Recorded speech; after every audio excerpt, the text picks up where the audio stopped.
Good evening.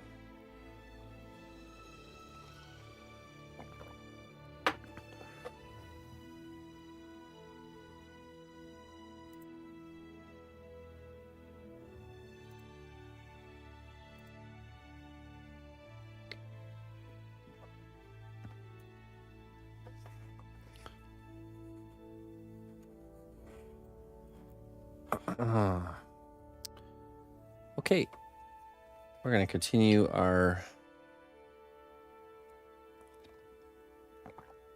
building up of this character here.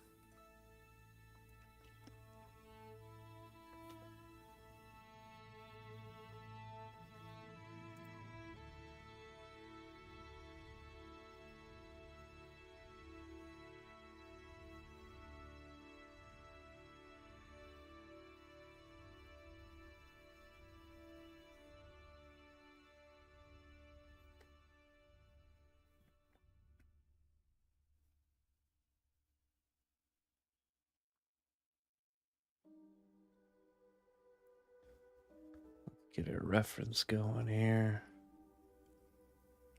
After looking at the character a bit more, I think our body proportions are good. We just need to thicken them out a little bit. That's what was throwing things off.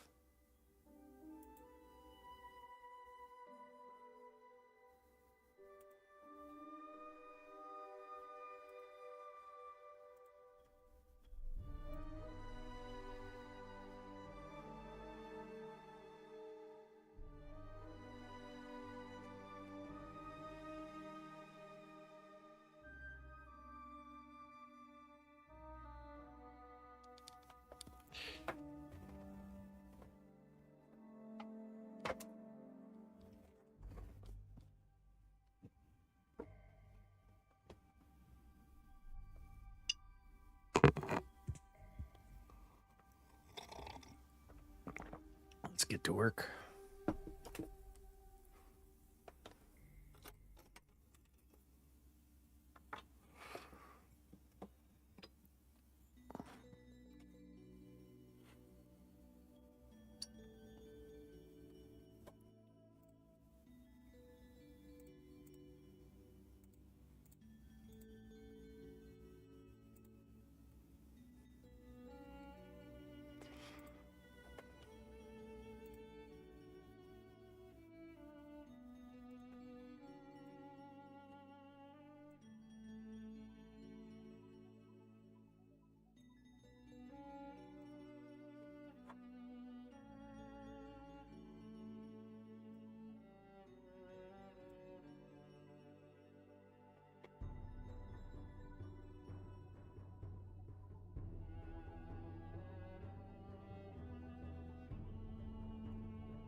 Hey, yeah, I'm glad we found your channel.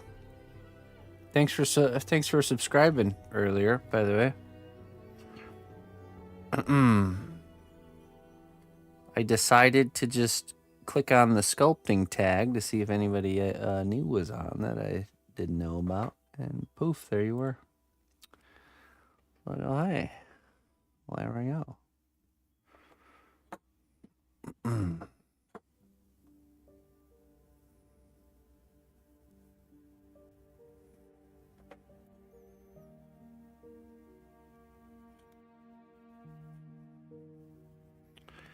And there you were. Someone new in our midst.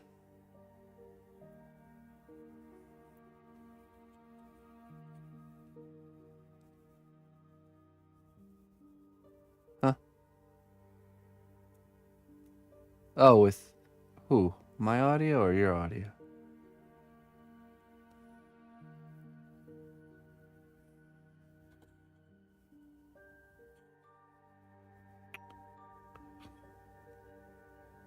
There's something wrong, all right.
Let's just be radical, smush, and destroy.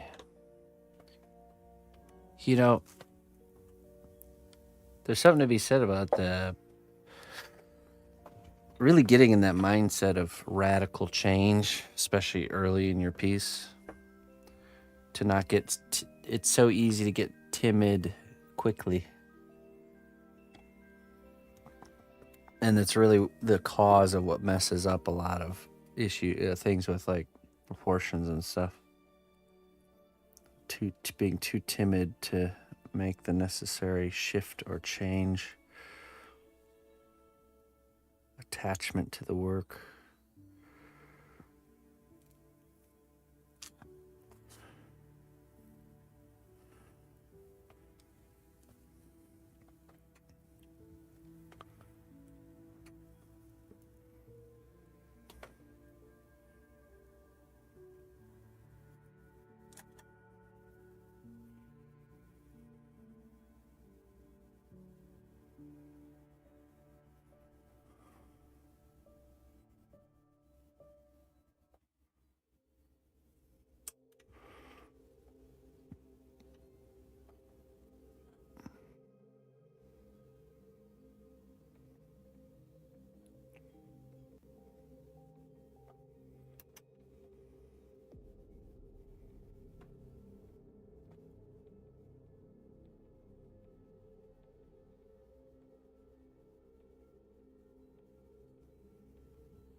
So rad. So radical. Radical, dude. I really enjoy that part of teaching. The imparting radical change onto my students by when they come up with their pieces, you know, that they've already become very attached to early on. And I just like grab the arm and I go, bah.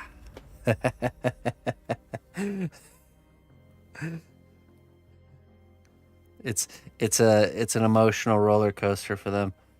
Sheer shock and terror followed by a sweet it's like those chiropractic adjustments, the ring dingers.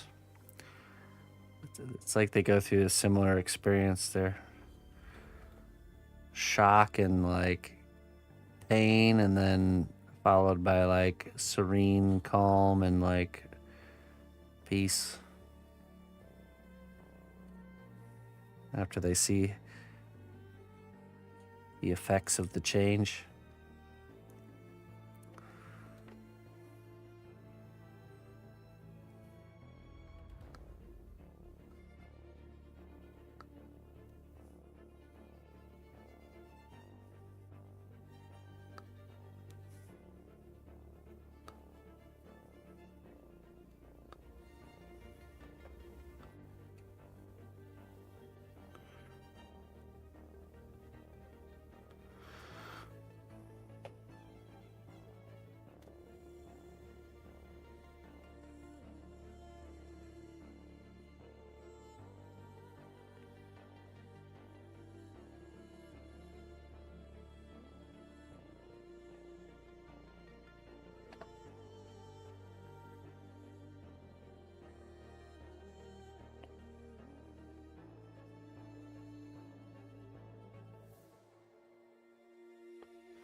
You know, I haven't even had the chance to look into it.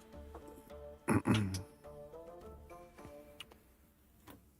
be honest. Check it out right now.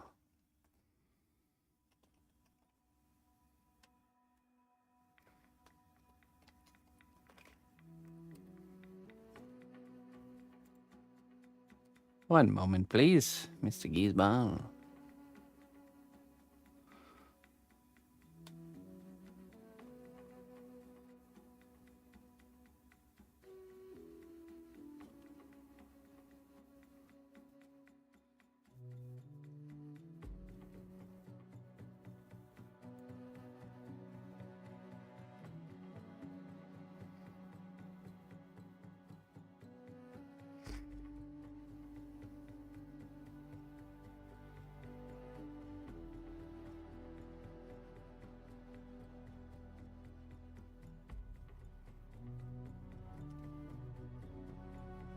Oh, yeah?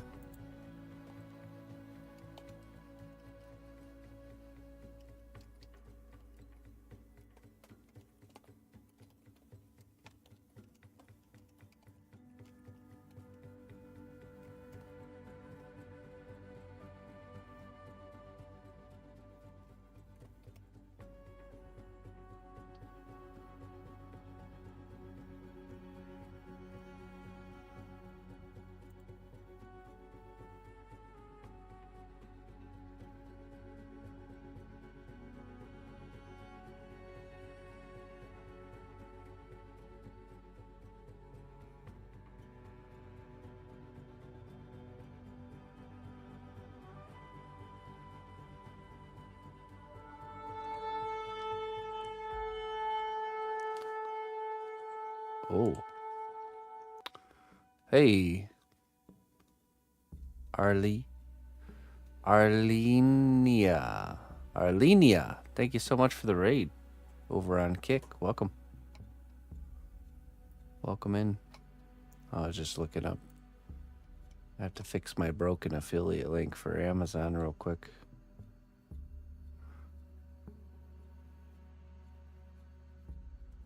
Yeah, let me do that. So. Hey, welcome in, everybody. The strength of the cnotbusch kingdom lies not in our walls, but in our people. March to war.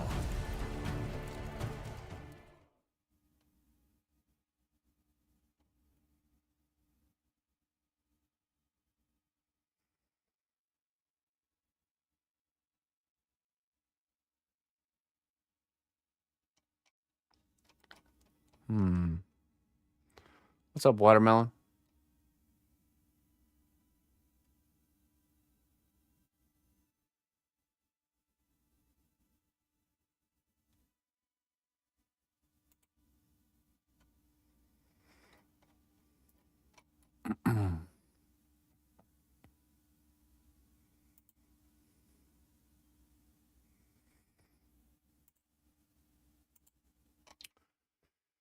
I think before I just had it linked to... Ah, yes, okay.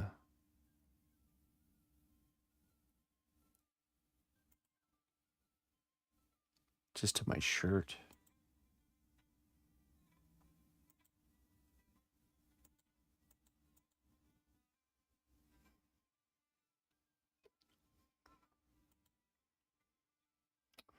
Okay, I guess we just have to pick a random thing to link it to. Cosplay.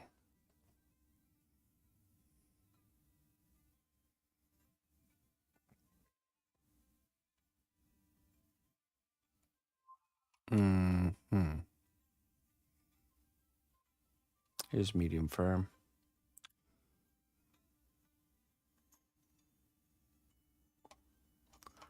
What about steel stick? How about that?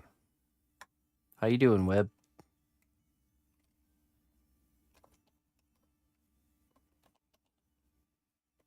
Just give me a second, guys. I gotta get this fixed really quick.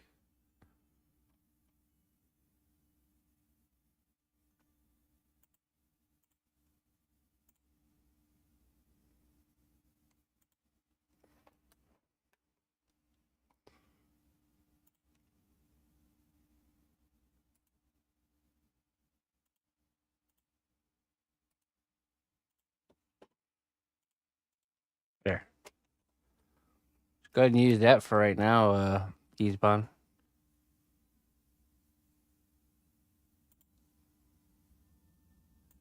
Until I can fix it out. My affiliate, I have an Amazon affiliate link, and that some people from the community, like the She Devil and Geesbon, whenever they go shopping on Amazon, they'll use my link, and that gives me a little, little something that adds up. So a little percentage goes my way. Yeah, I'll get that one. I'll get it all switched over, but for now, that'll have to do it. I'm guessing something just went wrong with the product I had it linked to, which caused it to break. Hey, thank you. Yeah, we're sculpting. We're doing the base model for a. This is a. Or going to be a. Escape from Tarkov player character. That we're working on here. Just kind of fleshing in his muscles and getting the basic structure down.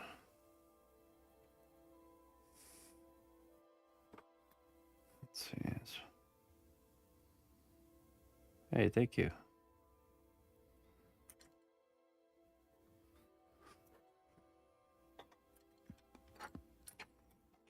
Oh yeah, there's over here.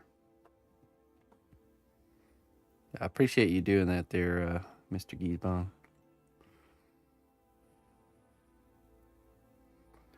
Over the years, it's added up to something, I'm sure.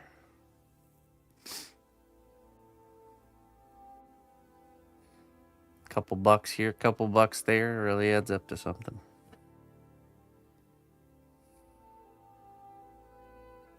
Actually, I could, out of curiosity, what has the? Could probably just check that really quick here.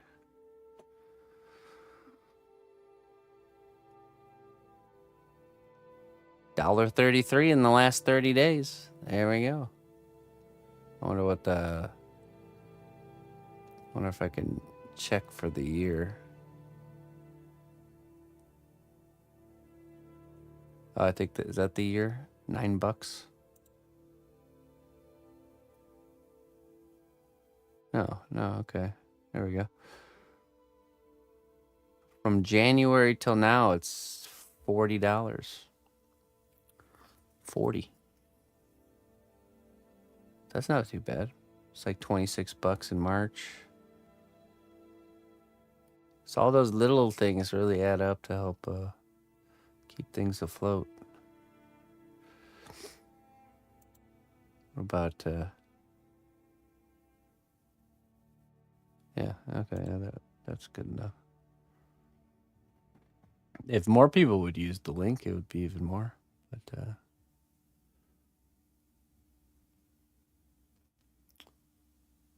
we go.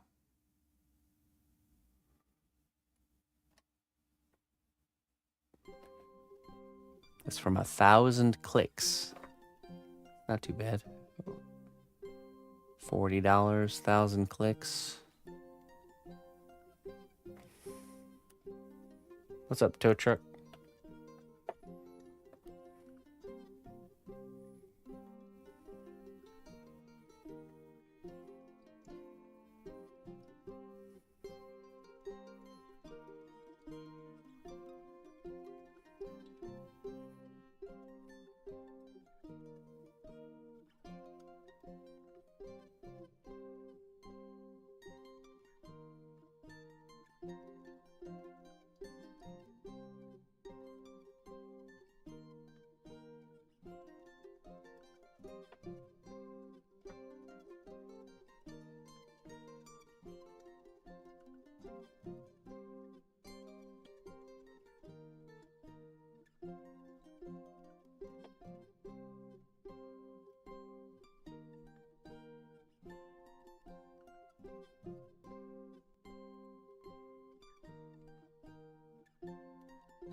Listen closely, traveler, to what I say.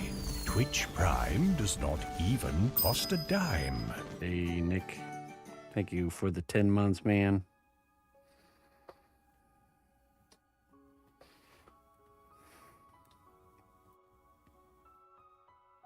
I appreciate that. Thanks for sticking with me. Thank you for supporting my work.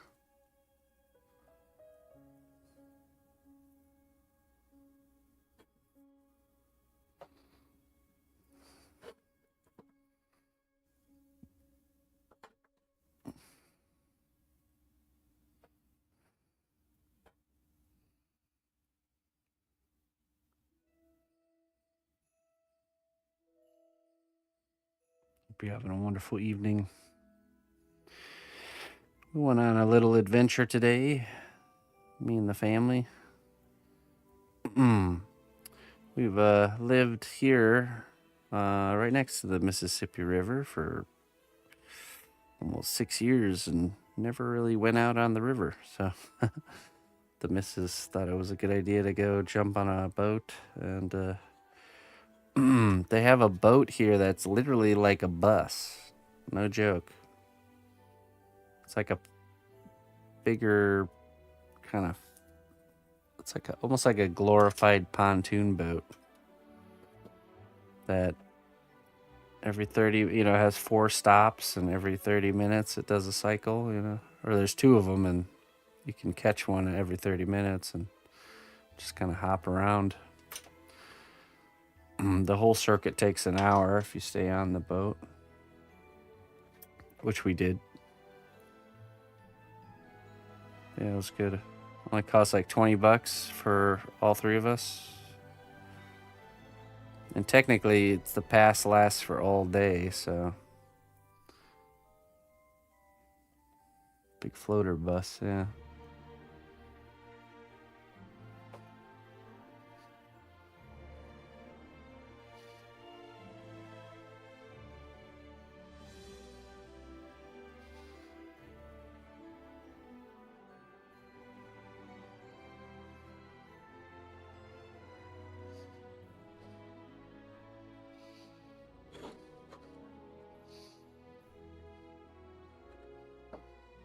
It was fun.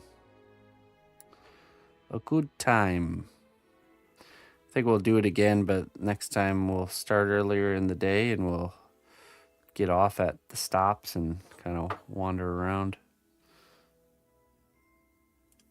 This was kind of testing the waters, if you know what I mean.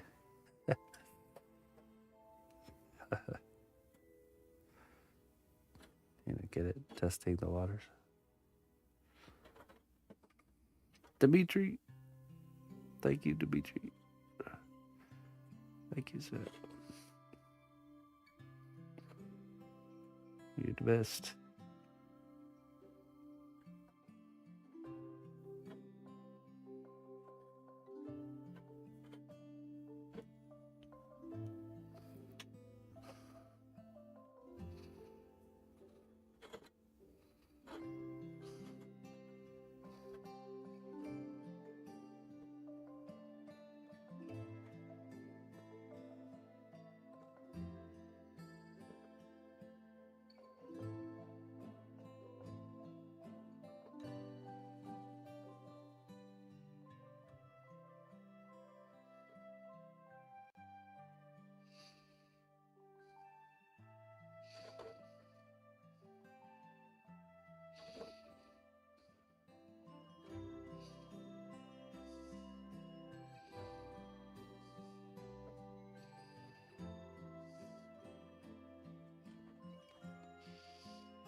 Let me see.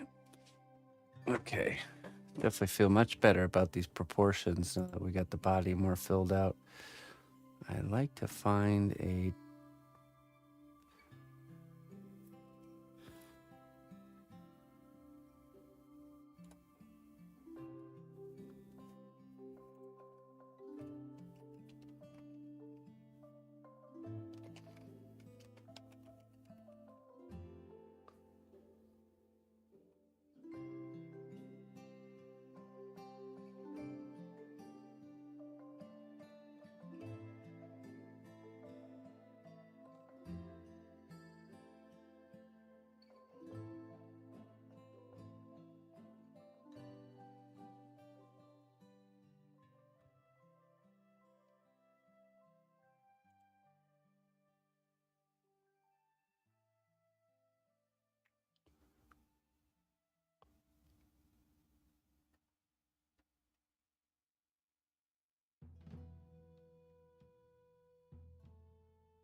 Actually, I think I need a little bit more length here anyways.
You're a new streamer. What do you stream?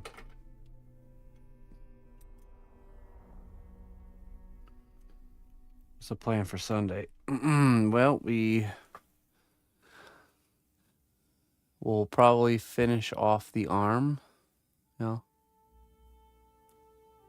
and then, oh yeah, I want to finish off the arm and show how to do the other hand with the addition of the rope part. So then we'll have the recipe to finish both of the arms totally, and then that's it. We'll be done with the arms, the legs, the body, and we can move on to the actual backpack. Yeah, second hand, rest of the arm and the second hand. So that way we'll know how to do the whole arm and the other arm.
Oh, nice. That's cool. Creating um, there's a certain atmosphere when you work in a kind of class setting or workshop setting where you got a bunch of people working on stuff, man.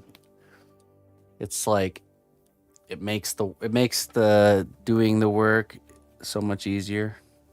It's hard to explain. You have to experience. I'm sure you have experienced it, but it's almost like trying to emulate that workshop feeling.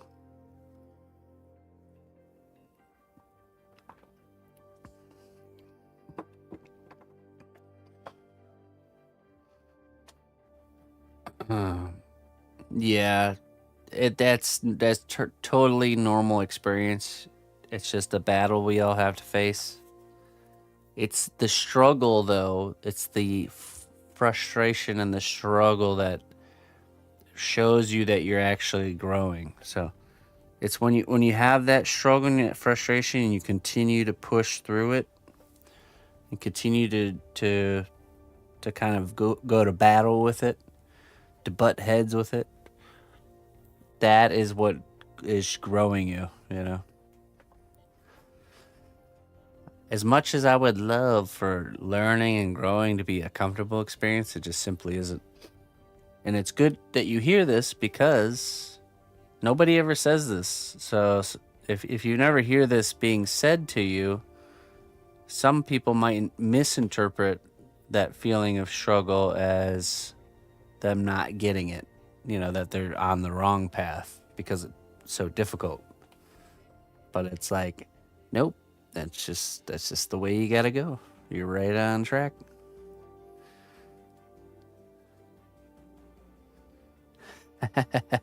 Dude, what are you doing with these fingers? Yeah, exactly. Yep. And that's what it is you start to really hone in on really paying attention to the amount of clay that's on each segment, comparing it to the first hand.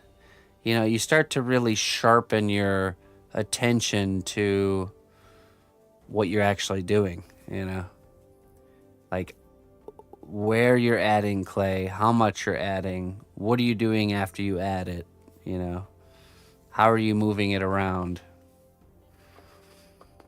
and trying to retrace your steps of what you did on the first hand. The main battle is getting the shape right. Once you get the shape and the volumes right, the rest is easy. It's just you're putting a skin of detail and refinement on that. So, and again, you got to be radical with your adjustments. You notice a finger's too wide. Well, take your X-Acto knife and just cut it right down. Don't get sucked into the detail phase and get attached to the work that you've done. Get the shapes right first. Get the sizes right, then allow yourself to do the details. So.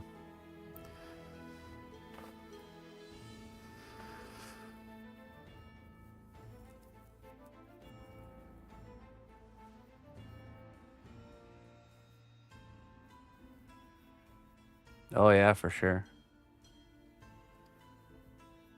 The flow state. Yeah, I exist uh, quite a lot in the flow state. Some parts though, you really need to snap out of it and really focus on, making calculated moves. So shape and shape and volume is like everything. If you can get the shape and volume right, you can just literally not even do details and still have a good sculpture. Some artists do that. You ever see those like really sketchy, ceramic artists that they leave like the thumb marks in the clay and everything? It's really nice work that people pay money for, because the volumes and the shapes are there. No detail, but volume and shape. Now, on the opposite end of the spectrum, it doesn't work. You know, let's say you have bad shapes and volumes, and you have really nice details. It's still bad sculpture. You know, so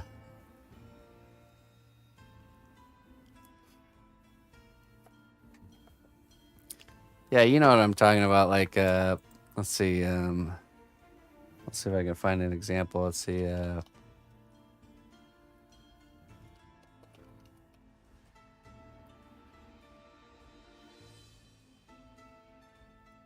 Let's see, around here somewhere. Let's see. It would be like what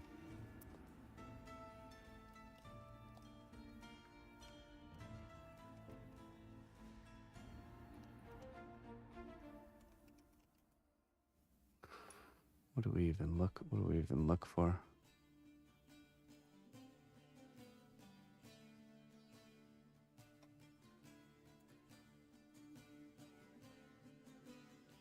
I mean, I guess that's kind of something like that. Let's see. Like, you know, you get the idea. I mean, this is kind of on the right track where it's like the shapes and the volumes are there. We don't need hyper detail or anything like that. I'm scared to scroll down.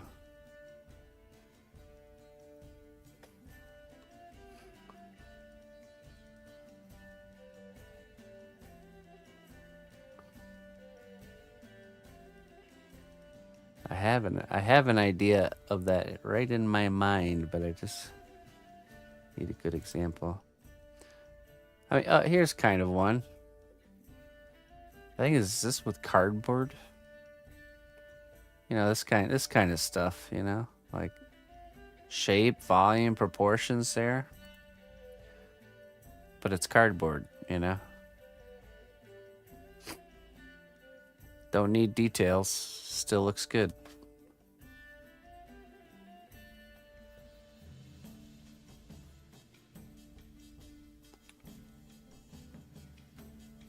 These are those fundamental things where if you could be like me and like ignore, say, I just want to do the fun part.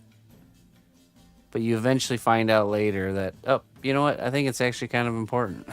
So whether you're traditionally trained or not, you end up at these same conclusions. And it's because they're like laws, you know, universal laws that are there whether you want them to be or not.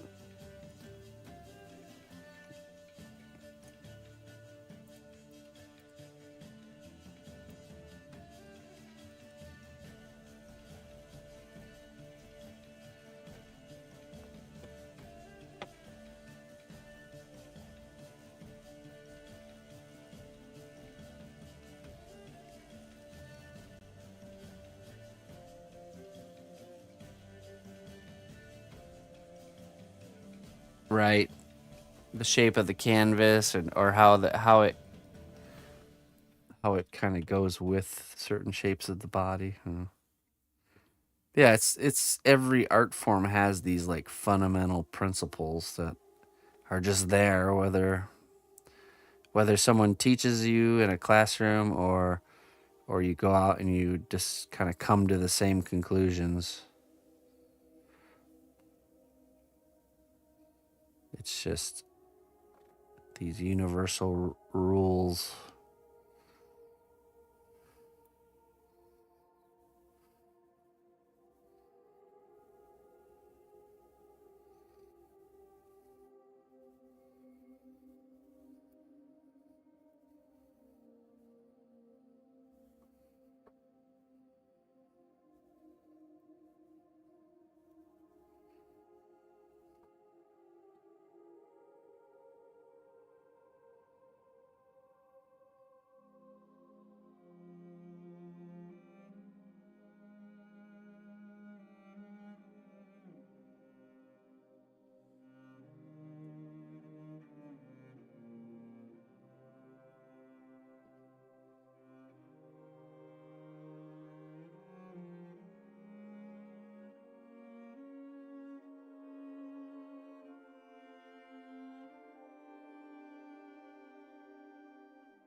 immediate upgrade.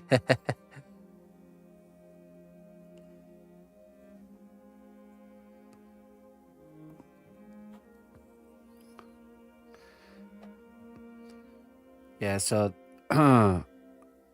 what you have to do is you have to have the discipline to stop yourself from getting to the fun parts. I think everyone everyone enjoys the texture and detailing of sculpture. I think that's the part we all very much enjoy to do. But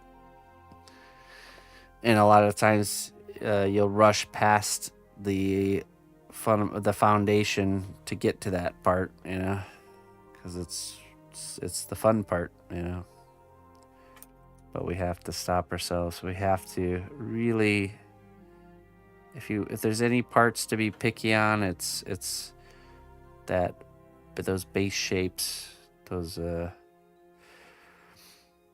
part I'm doing right now. This will all be covered by his gear, but I know the better job I do making him, if he looks good in this stage, I'm not going to do any detail. I'm just going to get the forms in place and the shapes. And the better job I do here, the easier things are moving forward.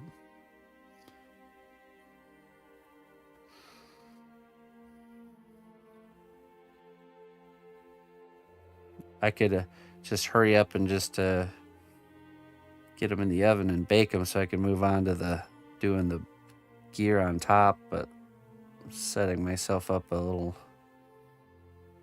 a hard time if I do that.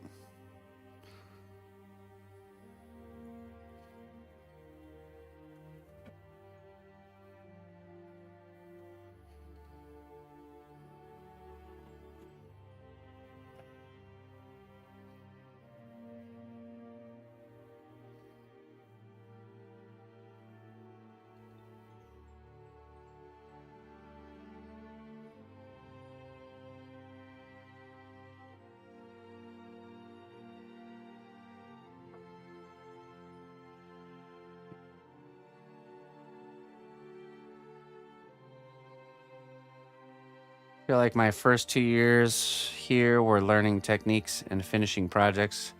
The third year, I felt the gains I've made in patience and the quality improvement that has brought me. Yeah. Yeah. I still remember there was a time when a 30-hour project for me was a marathon. It felt like forever. 30 hours. That's nothing.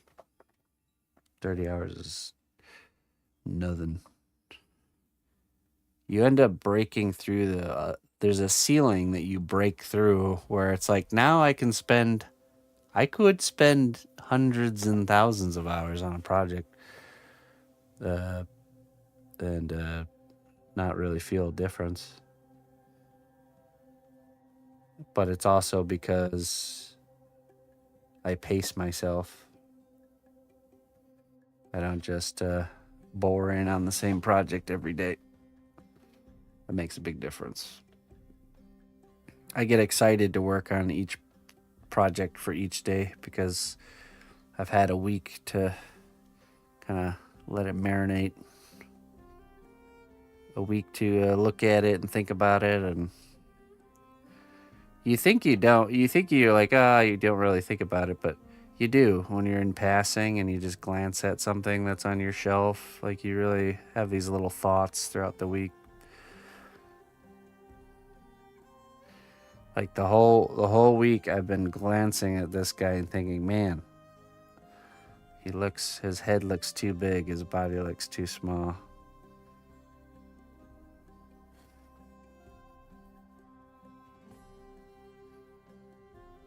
But then I was like, well, I know I measured everything out, and I even added a little bit extra length, so there's no way that's the case.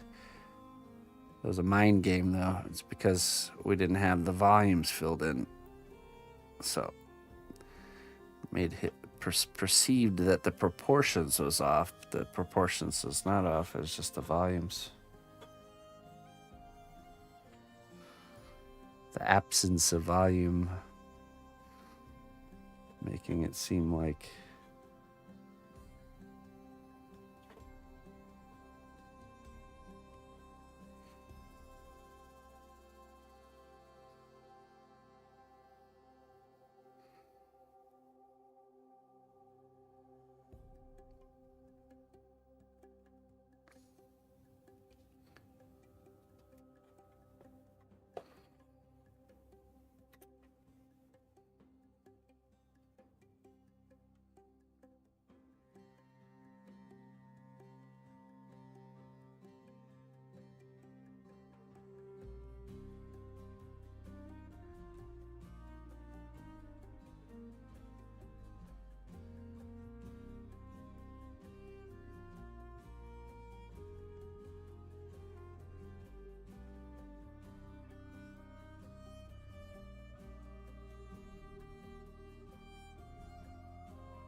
hey,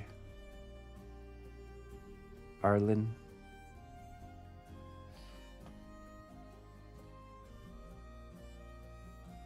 Is that what you do on your stream? Or are you doing metal work?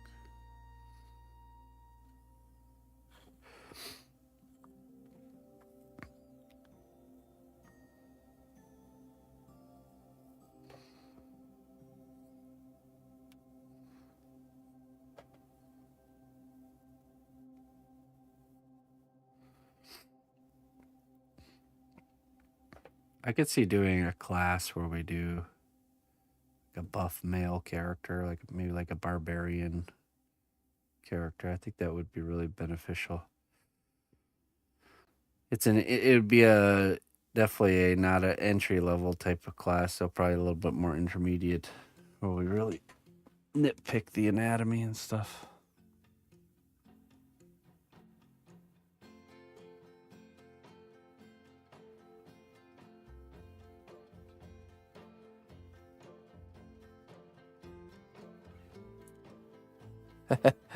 Well, not everybody does it that way. No code. I just find it easier. Like why figure out how a mask looks laying over a face when you could just make the face and then lay the mask over it, and it just, it's like there's so much automatic kind of like form that comes from that.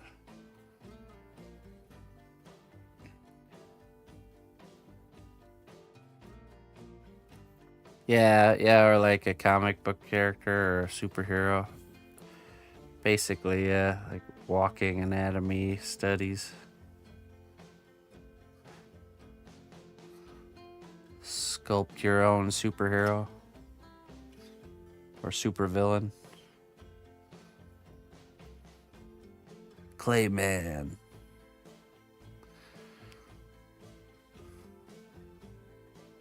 Dragon Ball Z character.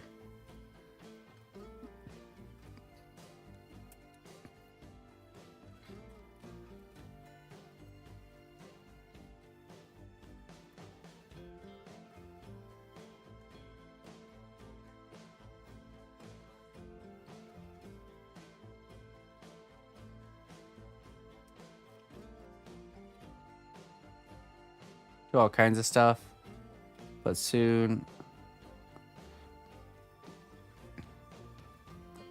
will be metalwork, getting back into jewelry full time. Oh, nice. Well, hey, I appreciate you hanging out here, and I do have free sculpting classes you can check out on YouTube if you do want to get into the clay. I have resources. I got the resources.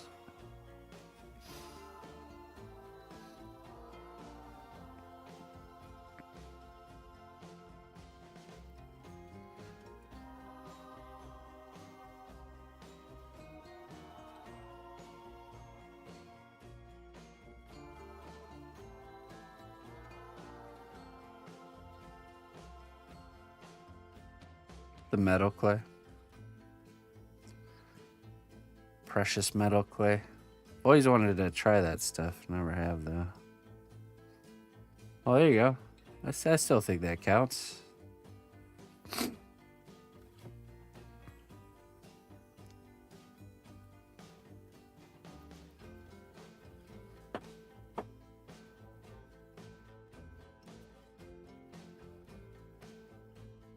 Want to do some sculpt?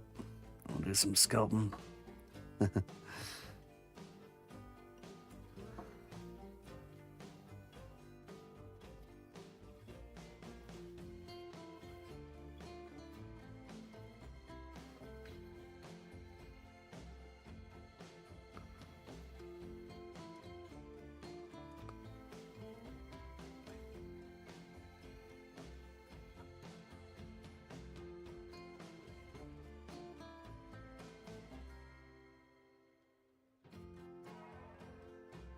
Yeah.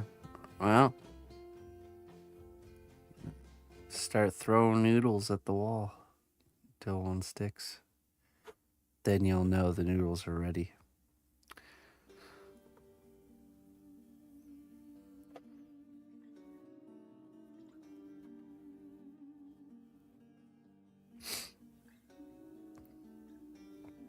I want to buy some steel sticks.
Good.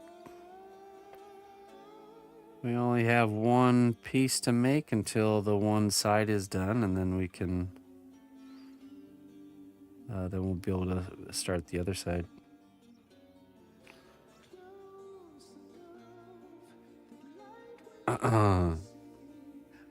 No, I just have like a digital model of a moderately buff character. The generic.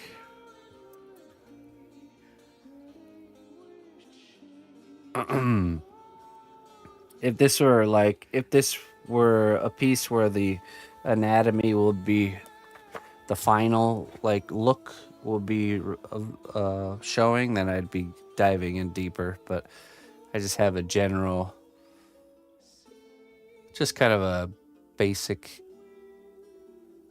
moderately buff character in all the different angles, so I can just make sure we're on track. It's a guideline, more of a guideline, really.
We're gonna have to drop his butt down a little bit.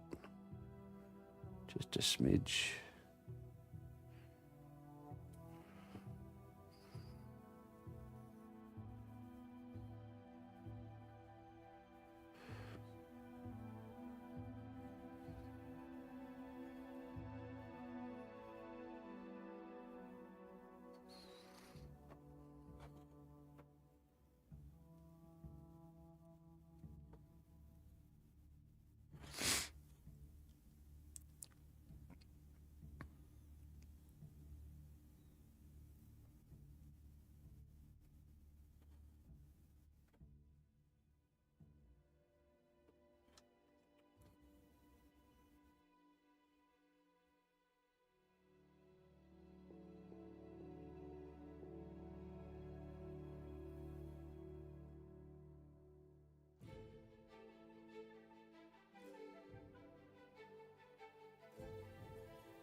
This is an area I used to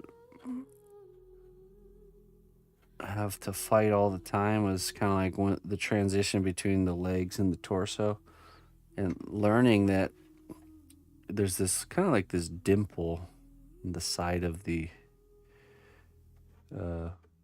on the side of the pelvis, the side of the butt. And that is the exact point where the actual bone kind of sockets into the pelvis. So, and then once you have that kind of dimple placed, you can really know how to do all the other muscles around that point fairly easily.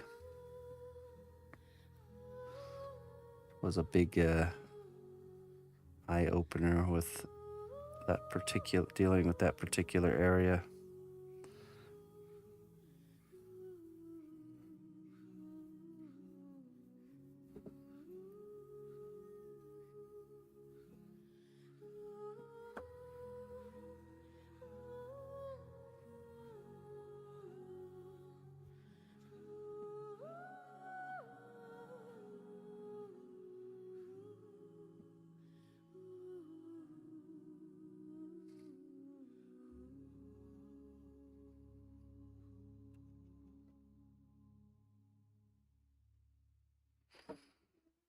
Time to fill out his chicken legs.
Look at that chicken leg.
Hey, what's up, Atomic Ben?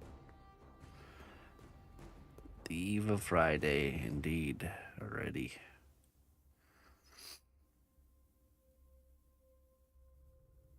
It's been a quick week for me.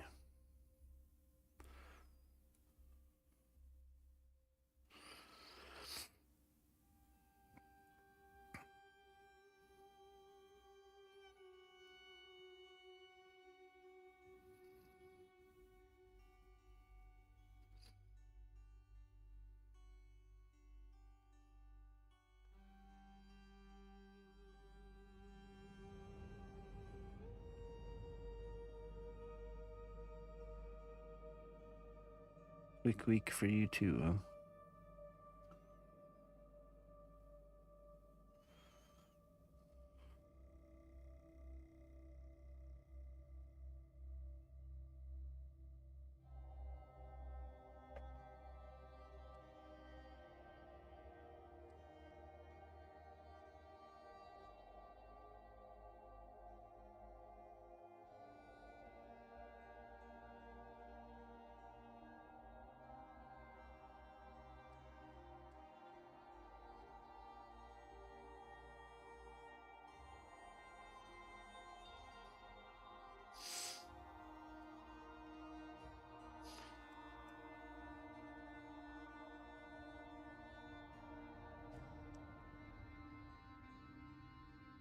Okay. Yeah, when I worked for others for a 40-hour week, I always thought I would have preferred more days off, and the days that I am working longer hours. I always thought I would prefer that. Now I have less days off and I work more hours because I'm working for myself. So it doesn't quite work the way anymore. Now I work 6 days a week and, 12, 10 to 12 hours a day. It's a different game when you're working, when, you, when you're not getting paid by somebody. It's a different game completely. I mean, you're not, hours are not as a focus, I guess.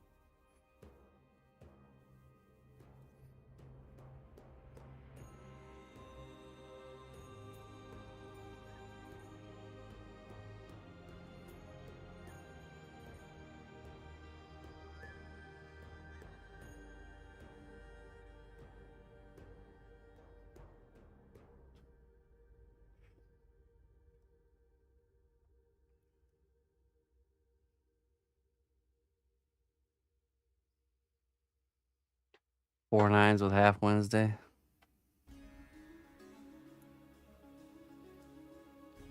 I used to consult full time, so I know how it goes. It was good for 10 years, but the hustle for new gigs was getting tough. What kind of what sort of consulting? Like business consulting?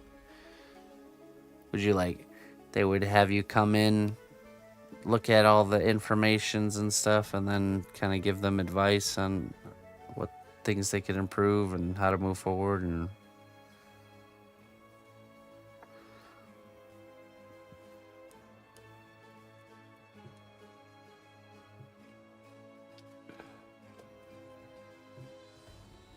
oh, nice, Moxie. Is it supposed to be swimming through the water, so you want to make it so it's not kind of obvious, how it's attached?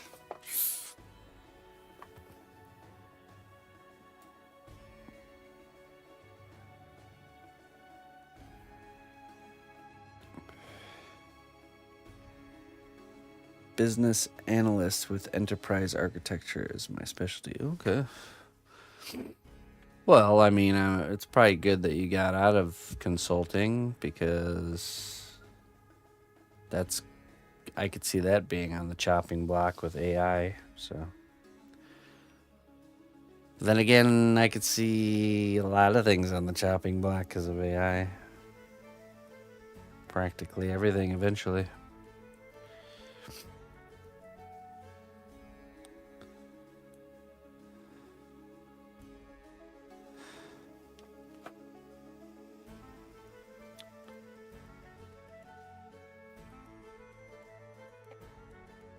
Dang robots took our jobs.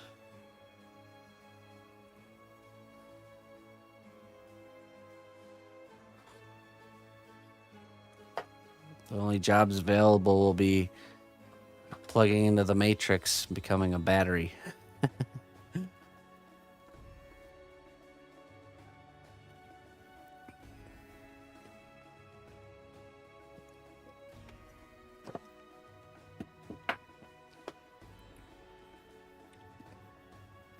I'd like to make the stabilizer not so obvious. Okay, yeah.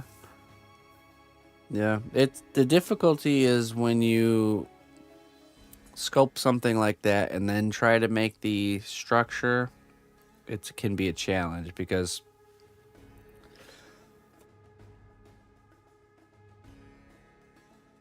the usually with something like that you'd want like a really thin but sturdy steel armature that's like already kind of planned out. But and it's heavy, right? So but when there's a will, there's a way. I'm sure you'll figure it out. If anything, you'll just have to compromise on, maybe making it a little bit more in a normal spot, but building up scenery, just like you're saying, to kind of conceal it.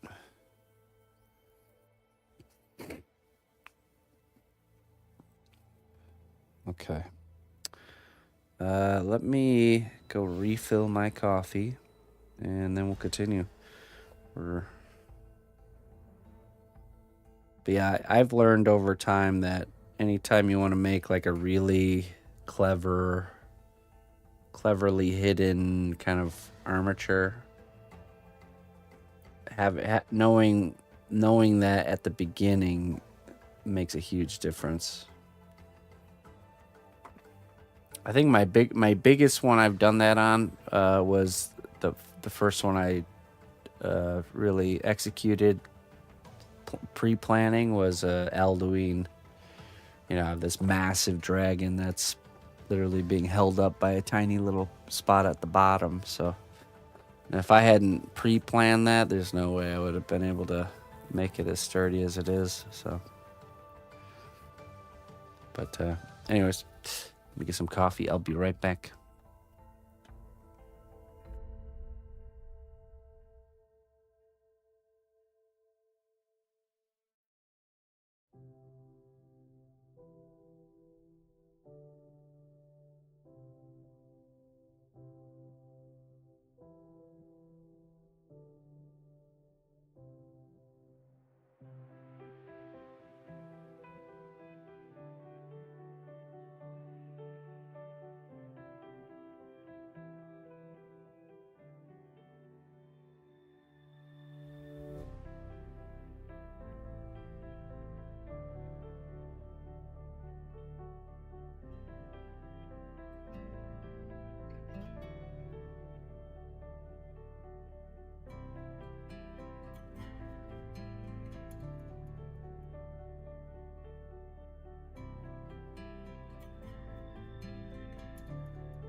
Yeah, we had a nice talk about that earlier about rushing through the fundamentals, the early stages to just bite into the the meat, the desirable parts. But, you gotta have that discipline to approach it the right way. What I've learned is by doing the sculpture sketches, you can approach it like you do right now, where I just want to design, I just want to create the idea without the consequences. So by using a clay like Chavant, you know, um, like these guys up here, these sketches, you're able to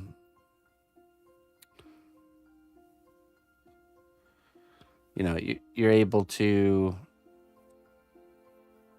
have that fun part designing without all the weight of figuring it out just yet. And then you take that sketch and you look at it and you say, okay, how can we do this now that I have this like kind of like example in front of me? It's so much easier to figure out. That's how I did it with Elduin. You can just see and you just know, okay, for this to work, I'm gonna have to do this or that, or this looks like a weak spot over here, or I'm gonna have to make that part detachable. So that's what I would recommend. Start getting into that kind of a rhythm.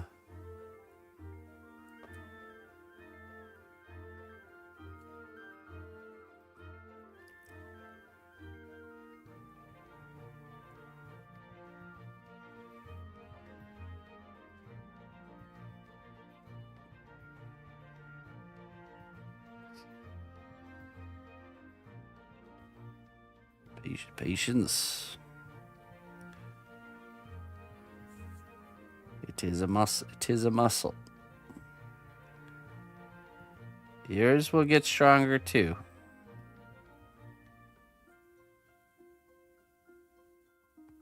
If you allow it.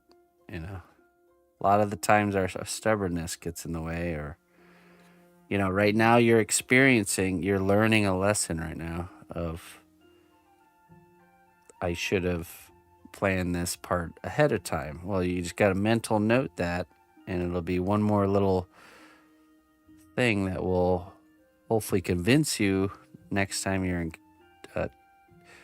approaching a project like that to you'll consider planning it out ahead of time. You'll be like, oh yeah, it was kind of a pain in the butt getting that last one to work. Maybe this time I'll plan it ahead of time. And part of the problem is me trying to keep up with the YouTube algorithm. Yep. Yeah, that'll do it. Does the YouTube algorithm really favor, like, hold a lot of weight towards people that post like a video or two a month or something like that, or does it push your videos out to more people if you're posting more often? Or is it possible to be successful without posting all the time? I always feel behind because you might be putting an like a not a grounded type of expectation on yourself. It's about shorts. Yeah, I mean it's not entirely about shorts. I know that because I do shorts, and I mean they do okay. I always assume it's because I think the algorithm likes when you have shorts and long form content, not just the shorts, because like We post the same shorts that we make on Instagram, TikTok, and on Facebook, and on YouTube. I think YouTube doesn't perform as well as the rest. Pretty sure. Let me see. Let me just check here. Analytics, content.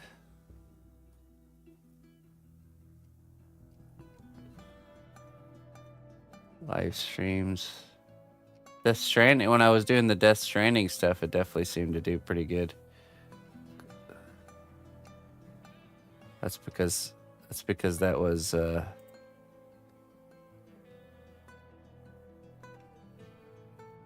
yeah.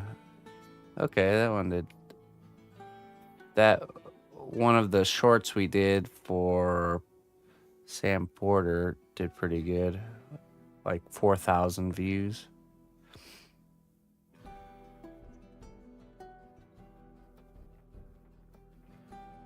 But before that, you know.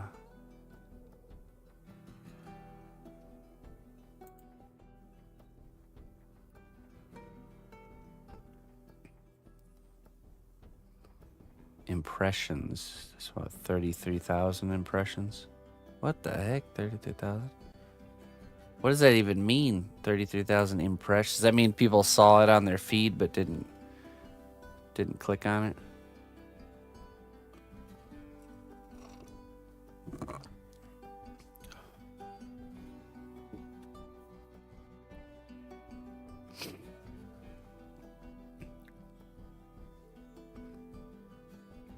Oh, I see. Okay.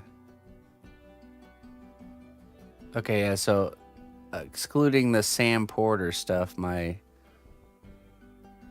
reels get, I don't know, a couple hundred views on YouTube.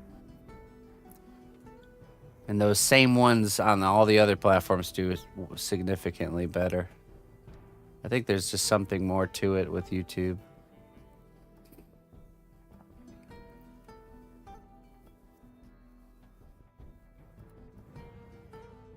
That's interesting seeing the difference, though.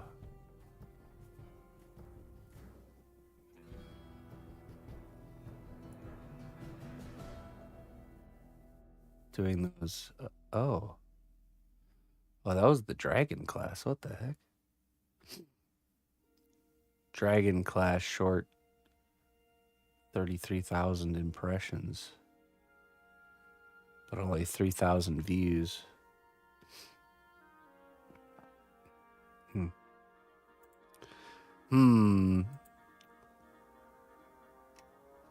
I don't know. It's a pain in the butt to figure out. Let's see. Let's see.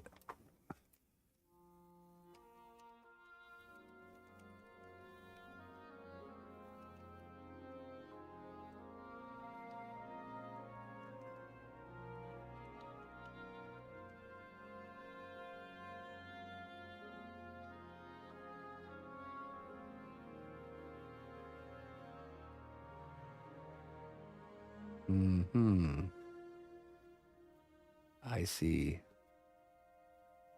YouTube algorithm generally favors channels that upload videos more frequently and consistently.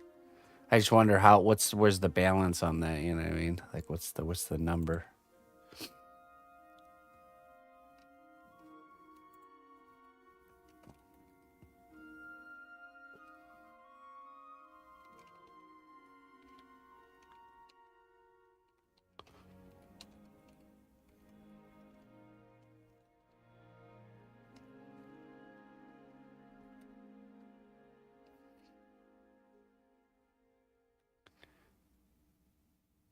Well, people see there's lots of people that figure this part. They do figure this stuff out, and they've done the digging and they actually figure it out. And if you could find those people, I know that's helped me grow things a lot just by kind of going off of the little tips and tweaks they say to do. Okay, there isn't a single ideal number for long form YouTube videos. depends on various factors, including content quality, audience engagement, and consistency. However, a good starting point is to aim for 2 to 3 high quality videos per month, focusing on delivering valuable content and engaging your audience. So I was thinking like 2 a month would be probably ideal. But yeah, that's a lot of work, you know. So I don't know, man. That's a lot of work. Two high quality videos a month.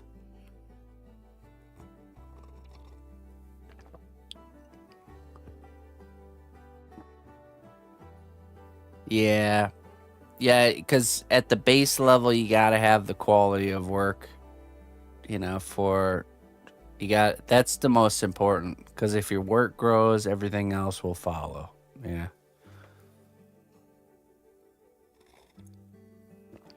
Full-time editor at that rate. Yeah. I mean, that's what does make it difficult. I just don't focus on that personally. It's just not, it's something I'd like to pursue more, but it's just hard. It's hard to do that. Even with my wife, she's really good at editing and she's great with the camera and stuff like that. It's just our time and attention and energy is elsewhere, you know. But I want to, I really do. I think becoming successful on YouTube is a real it has like an infinite ceiling for growth if you can do it well, you know. And the work that you put in there just stays, you know, it doesn't go away. Hey, what's up, Norse Eric? Good evening, my friend. Hey, let me show you. Let me check this out. We started the Dragon Head last week.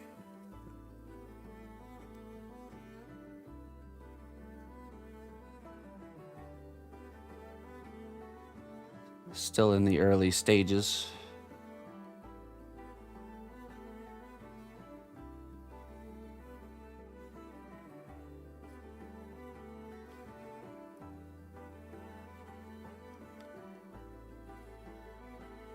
Cool.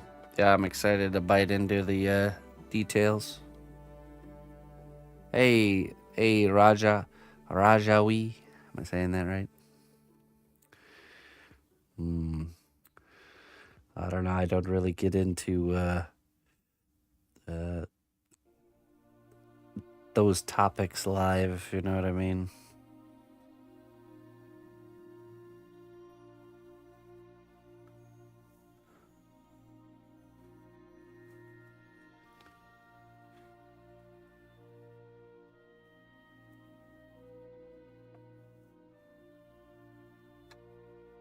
Thank you.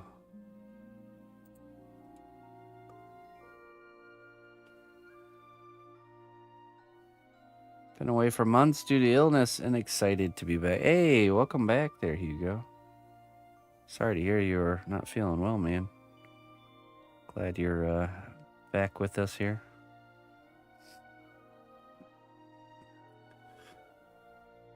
Okay, yeah, tomorrow will just be simply getting into that crispy detail. Well, we should have a finished head, minus the horns and the armor.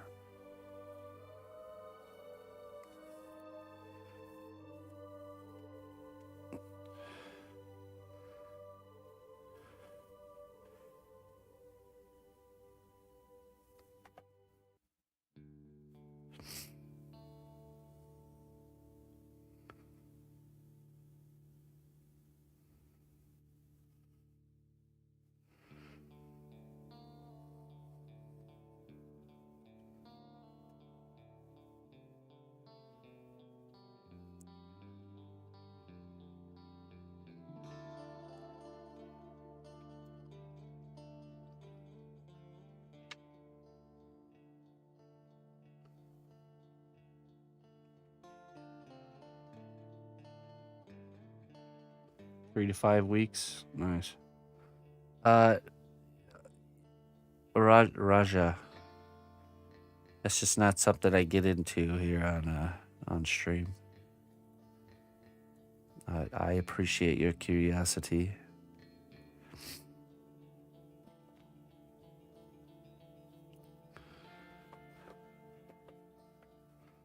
That being said, I do appreciate it.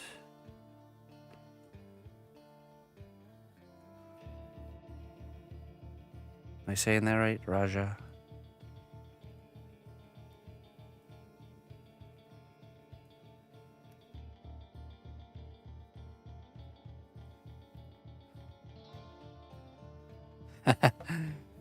That's how it goes there, Norse Eric.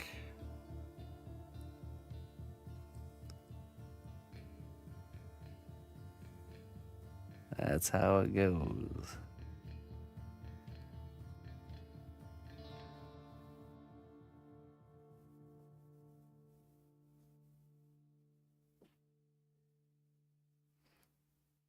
Oh, really? Bruno?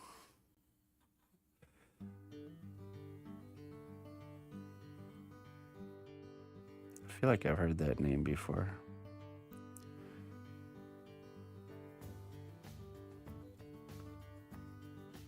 They just had a big update on Tarkov, didn't they? I don't know.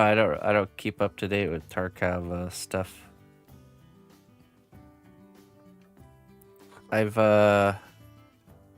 I've had phases of watching people play Tarkov, but it's not always a prevalent thing.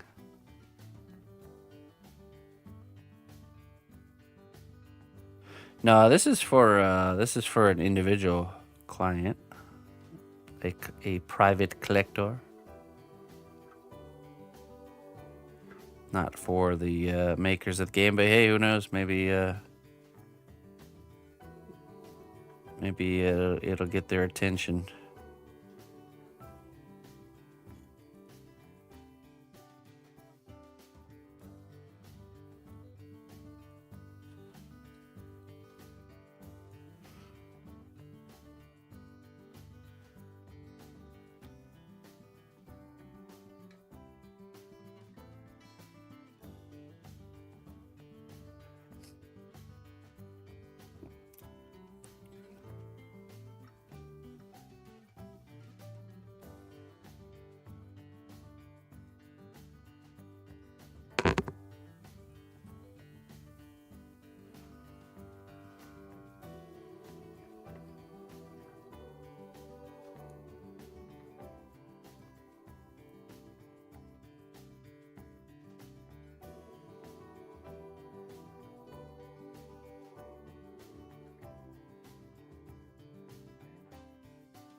All right, let's catch up his other leg.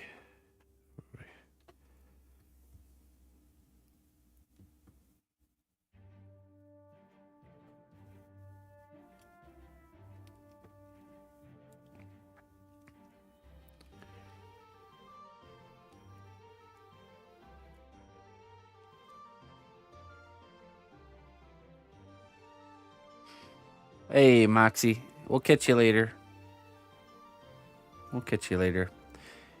And yeah, good talking to you. And I agree. You know, focus on your. I get the struggle of balancing those things. You know, but I think it's wisest to prioritize the work. You know, make it as good as you can.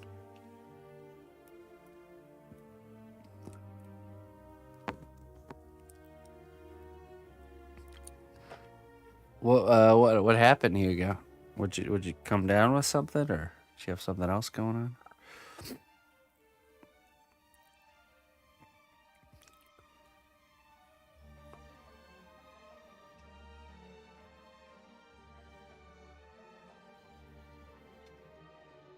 Give us the juice.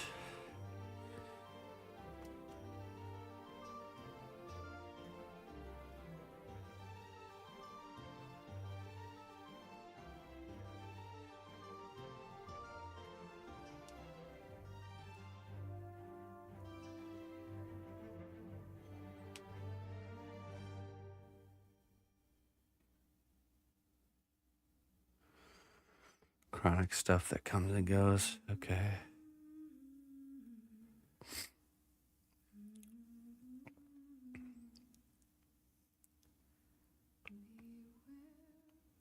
Like something that's you're stuck with that's just been flaring up, or something like a bug that has finally passed.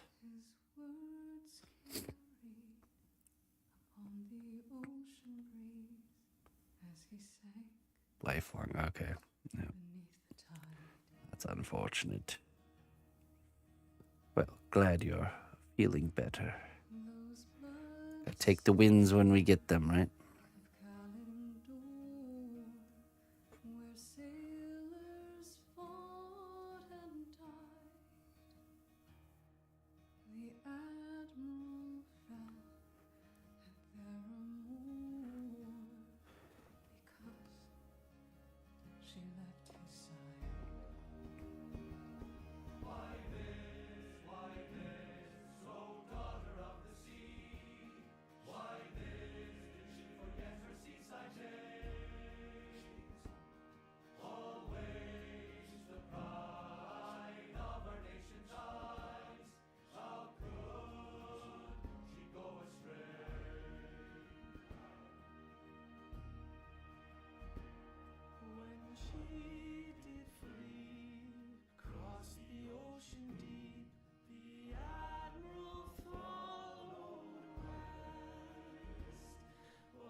I have to make a new batch, actually.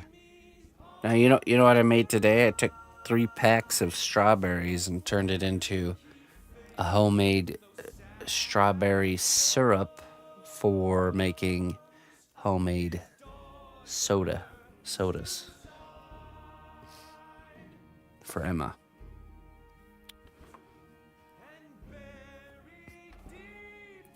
So you use the syrup just essentially like they do in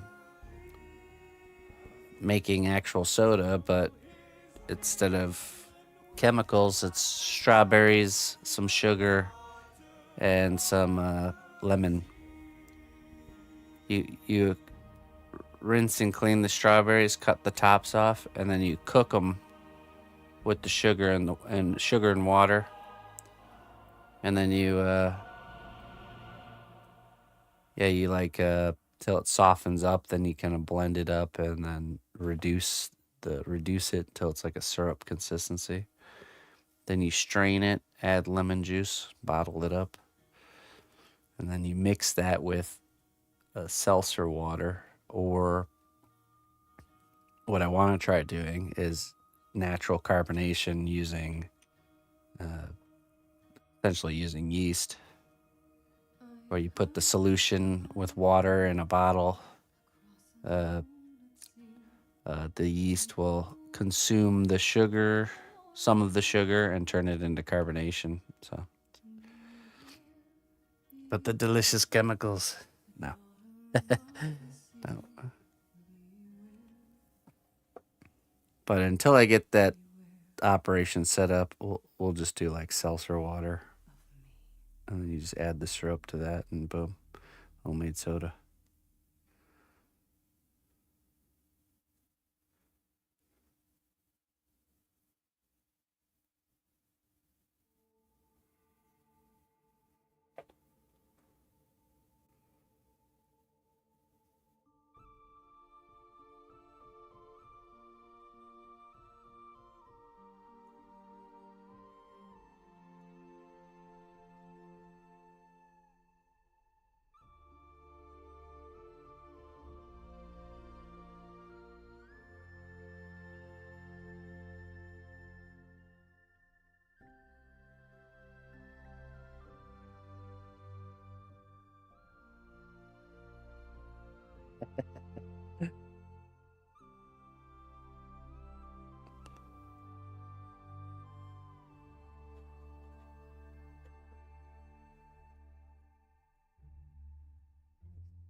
harvested some tulsi, also known as holy basil.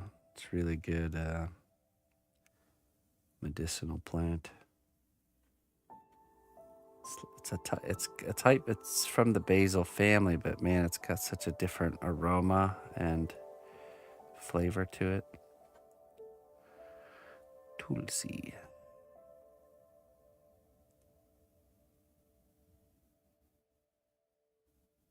Powerful stuff.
Interesting.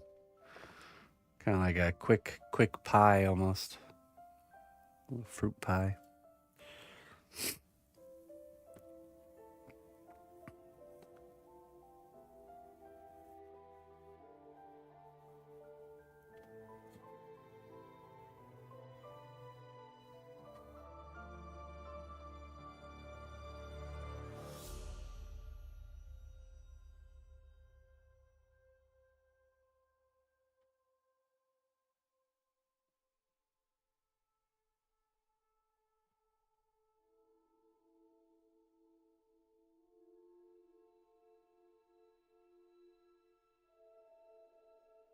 Hey, what's up, V? How you doing?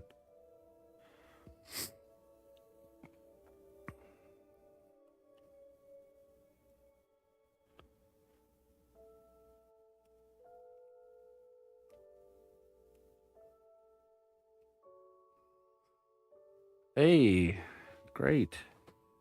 Hey, 3's good. Yeah. I think when I did my first stream, I didn't have a single person. That's how it usually is. There you go. Now keep doing it, and eventually, streaming just becomes like second nature. You know, it's not even a thing that you're worried about doing or nothing.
Oh, like actually sculpting in the face. Okay. Okay, that's good. It's always interesting. I've always wanted to like sign up for courses of like other sculptors doing their methods and stuff, because I know there'd be things to learn. There'd be some valuable, like, oh, I never thought of doing it that way kind of thing. I wouldn't mind doing that. Get a little bit extra money and make it happen.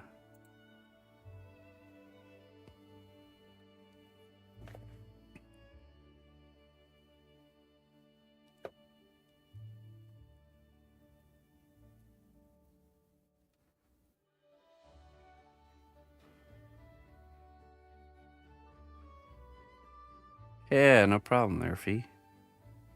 Glad you took action on that.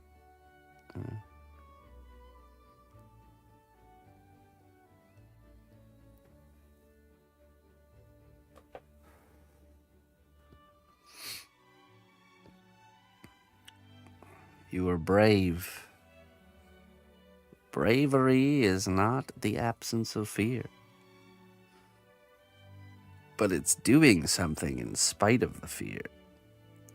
Saying, I am afraid, but I'm gonna do it anyways.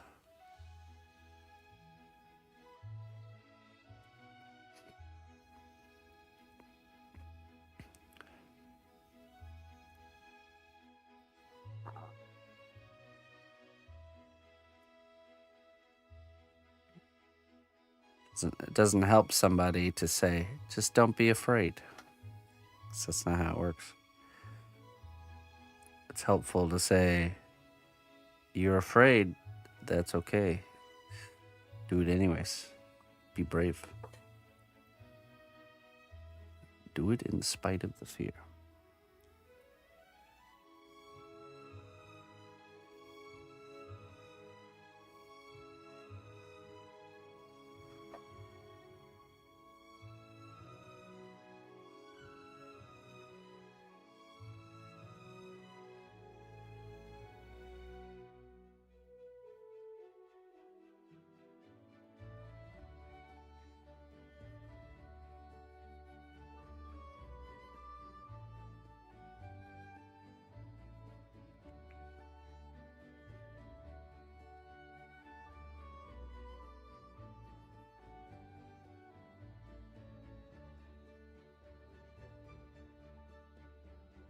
White clay sculptor here that does amazing classes, but so expensive. What, like $300 or something like that? How much they charge?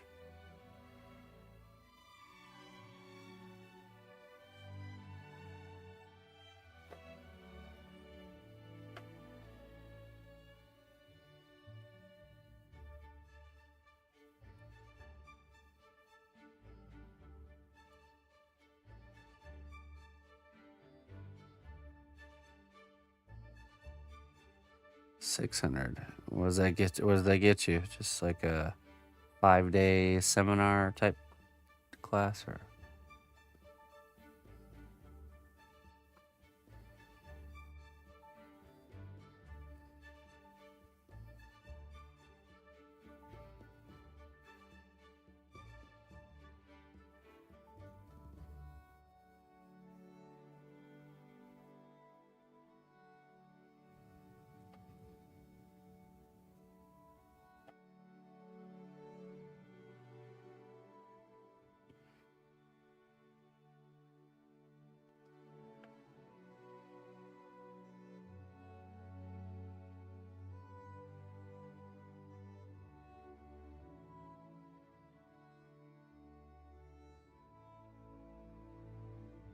Two or 3 days. Ooh. Does that include like room and board, or is it just $600 for getting in the door?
Oh, okay. That's pretty pricey.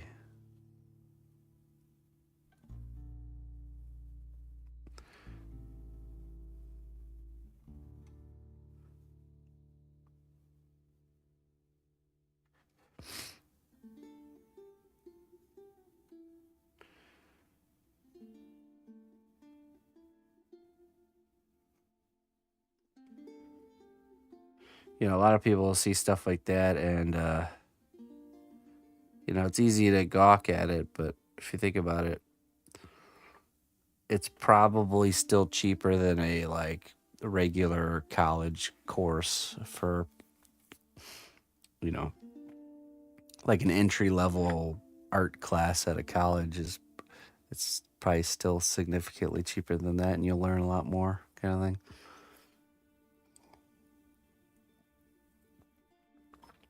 That's the real criminal and selling education. Them schools.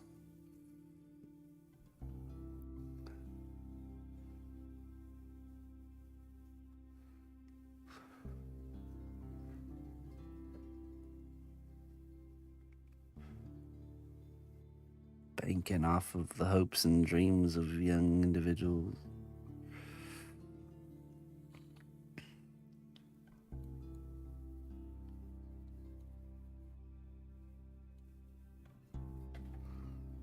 Sally. Who's Sally? Your daughter or wife?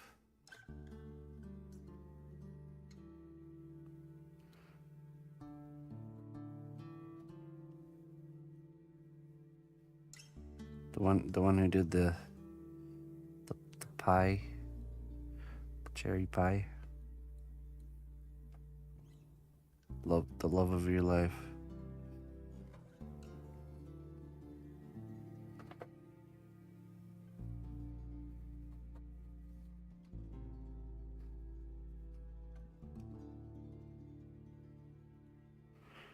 Dear Sally.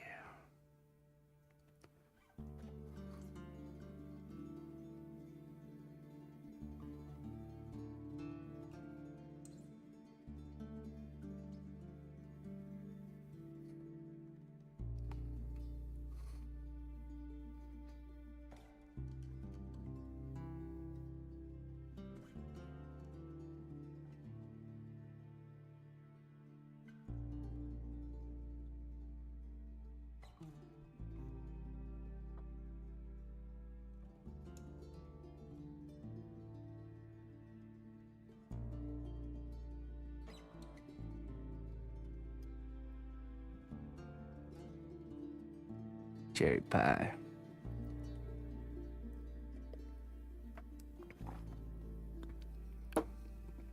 Were you able to figure out Discord to post it there?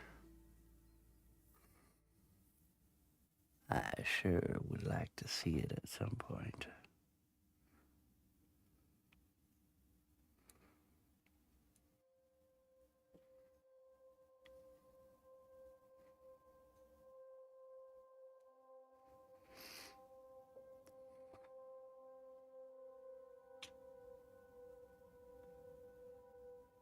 Oh.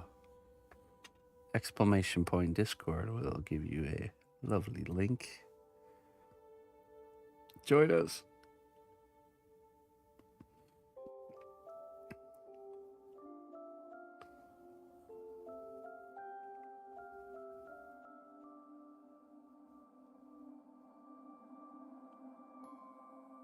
Just in time. This Friday, we're doing show and tell. So anybody who wants to share something in the Discord.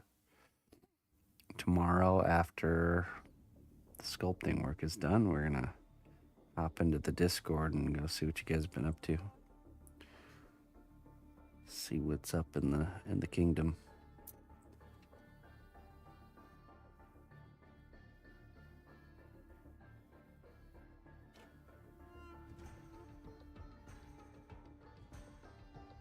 Someone here bought a super cheap pasta maker for clay. How'd you find it?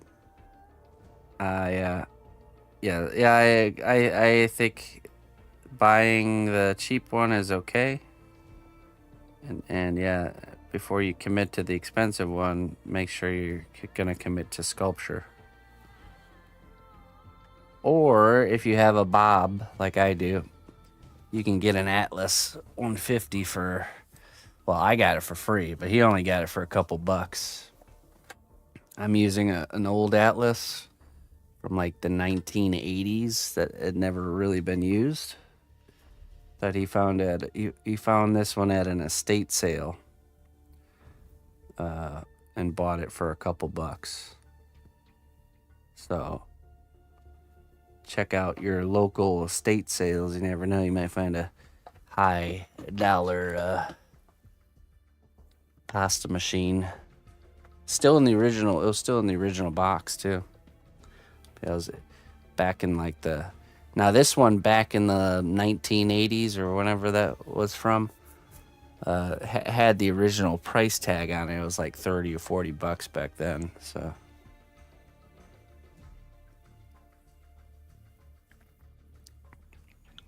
Okay, I'll stop being cheap. Well, if money's not a problem for you, then just get the good stuff. But if you're trying to be frugal and get by, not if you're working with a smaller budget, then maybe it'd be better to get the cheap one. Having had both, I really like the Atlas. Yeah. Cheaper to buy one than cheap one than Atlas later. That's true. That's true.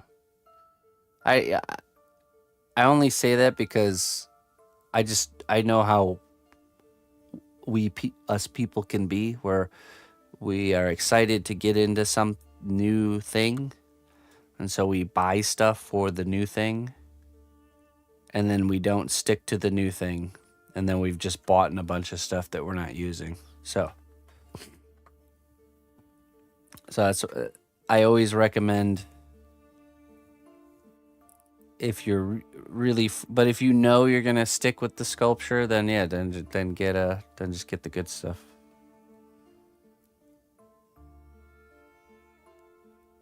If I have Discord on, will it pick up? I think that's how it works, Spring. Like if you have it open on the app, it should switch over to the app instead of the web browser.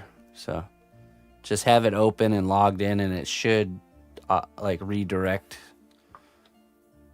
What you mean, us people? I've done it before. I've done it before. Wanting to get into something, buying some stuff for it, and then not finding the time to get into the thing that you wanted to get into, or whatever reason. Just trying to save people some bucks, all right?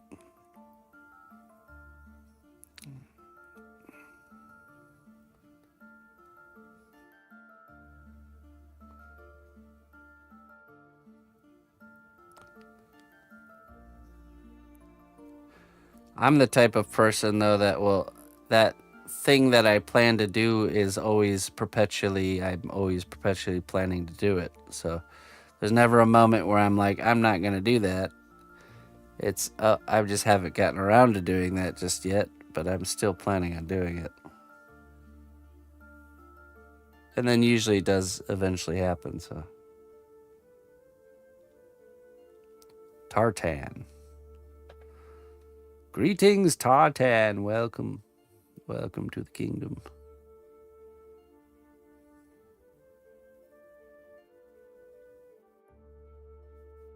I have an unconstructed book nook to craft. Those are cool. Ina started putting those together. Those little little diorama kits you can buy with like the LED lights and stuff. Those are pretty cool.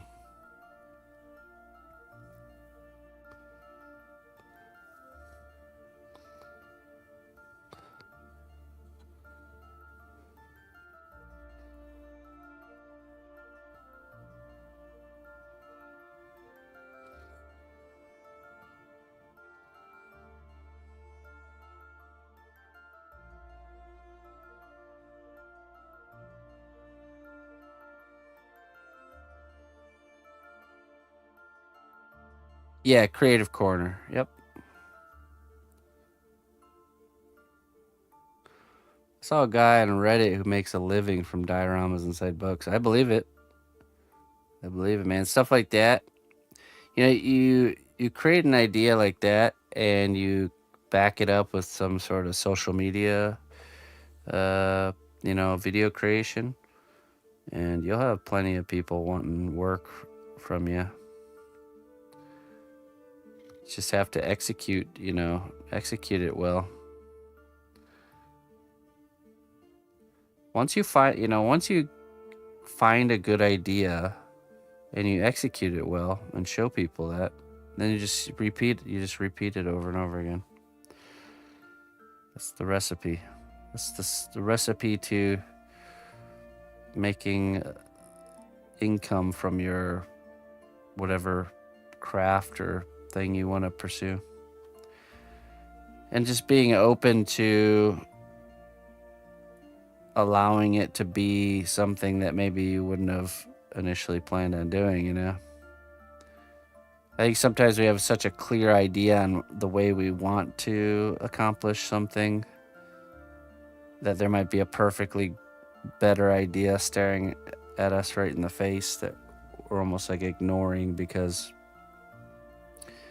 we're so stuck on this, like, this other thing that we really want to happen or to do it a certain way. And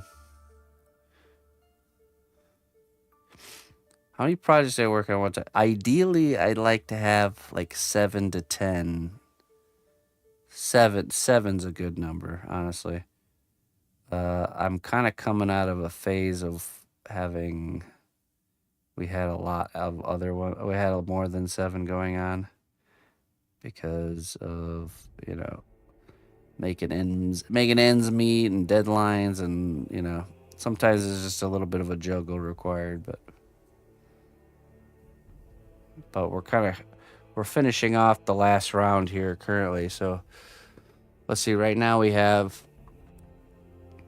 Anime Girl, Lizelle, Chess Set, Skeleton Pirates,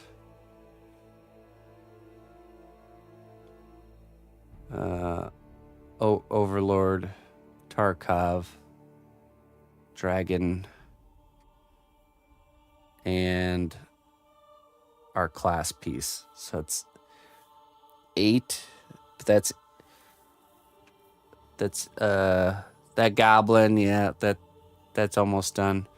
But so the goblin's almost done, Lizelle's almost done, the blue dragon's pretty much done, Looper's piece, Morgoth, done, the Mimic, the Minotaur, all done. We have a huge wave of pieces that are like right at that finish line stage where I just need like a solid session with each one to like cross the T's and dot the I's, and then we got a photo and video document and then ship. So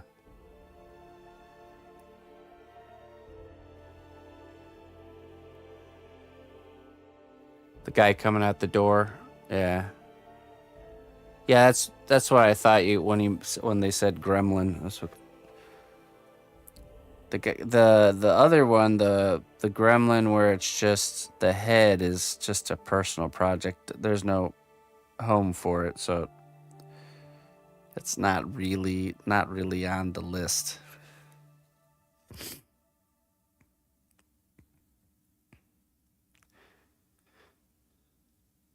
Would it be possible for me to show them? Yeah.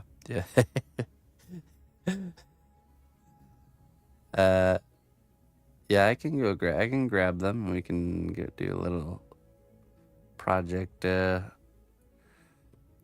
a tall order, but I'll make it happen. Sir, is there anyone in particular you're curious in seeing?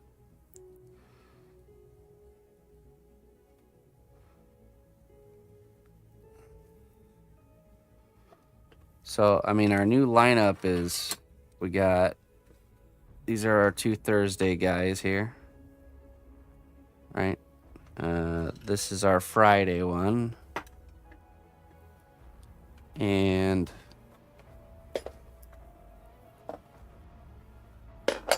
let's see here.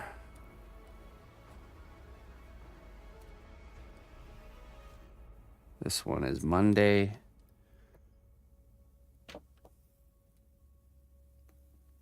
And what else? Baldur's Gate. She's almost done. Lozelle. And let's see, chess set. Boy.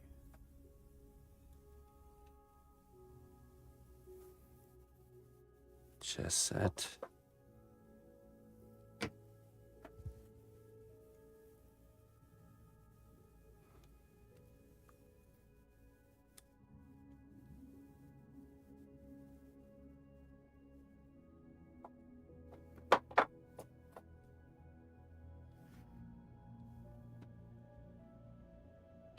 No, we're almost halfway. We're almost halfway done with the chess set.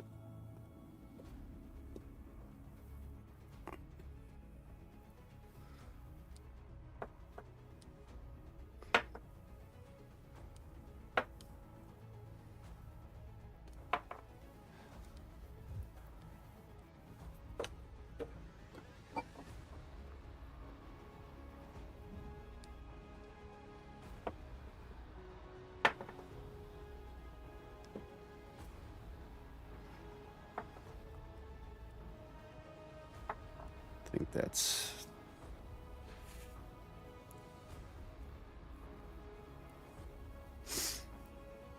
Oh.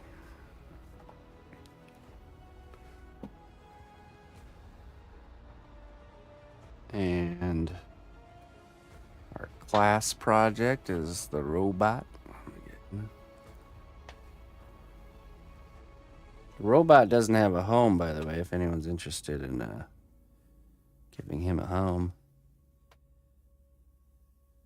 And then we have skeleton pirates. Now that one's gonna be... Oh.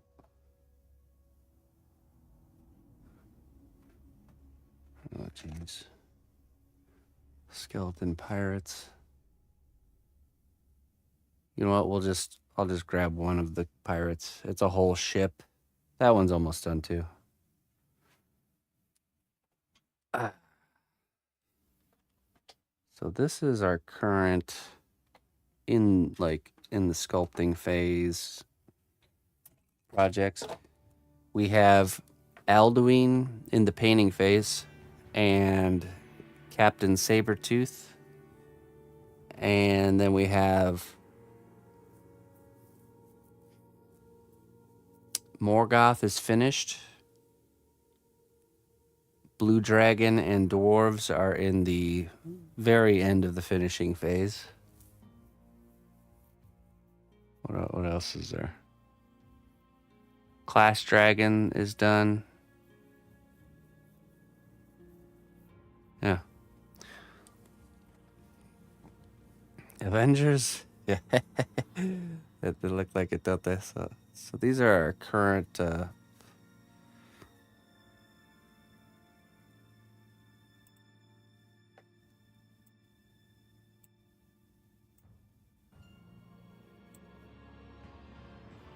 current active group.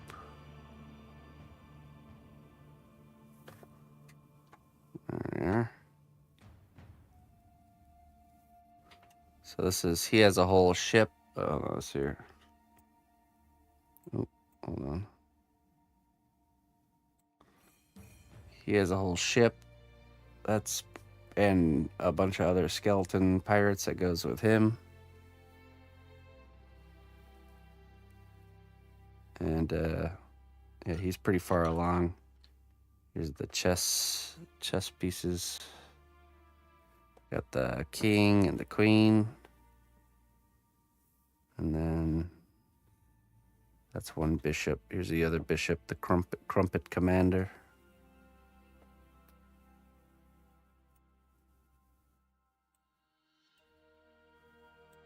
There we go.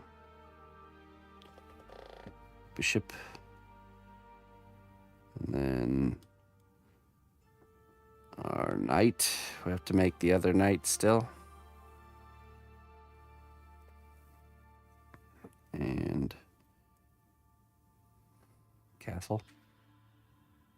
Rook. And then this is the other bishop, and he's on that platform, and here's the other castle.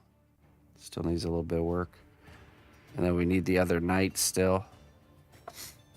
And here's the pawns.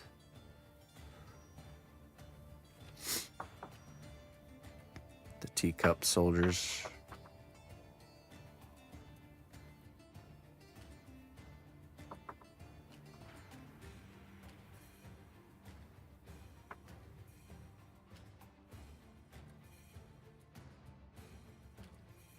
The black side will be different. I get full free reign designing with the other side. This side was a little more influenced quite a bit by the client and what she was looking for. The next side though, I get free reign. And there we go. But I'm going to do something that complements, you know, I want this side to be more of like the light side, and the other side will be more of like the twisted, kind of corrupted side.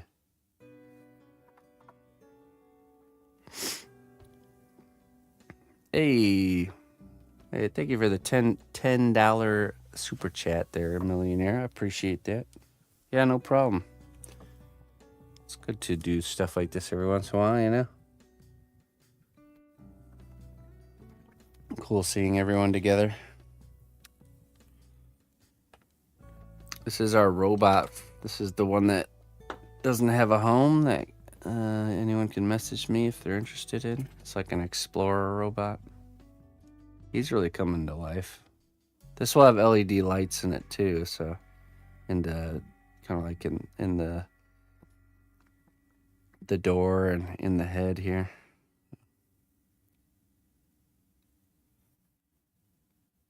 Robot.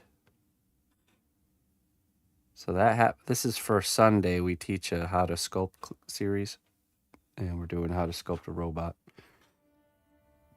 That's why it doesn't have a place to go. And then Lizelle is in the very end of her creation. We just attached the sword, and we're sculpting in the arm now. Arms.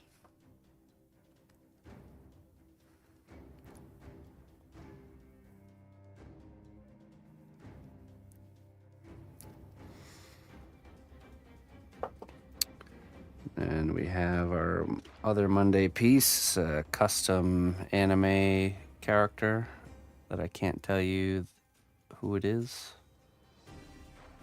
But she's coming along. We did the details on the leg last.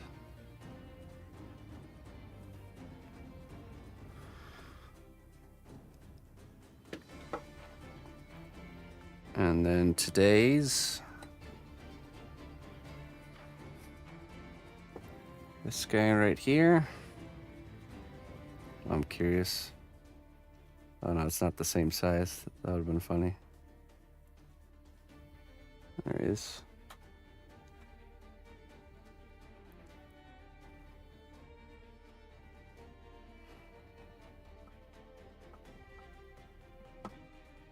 This is the Overlord.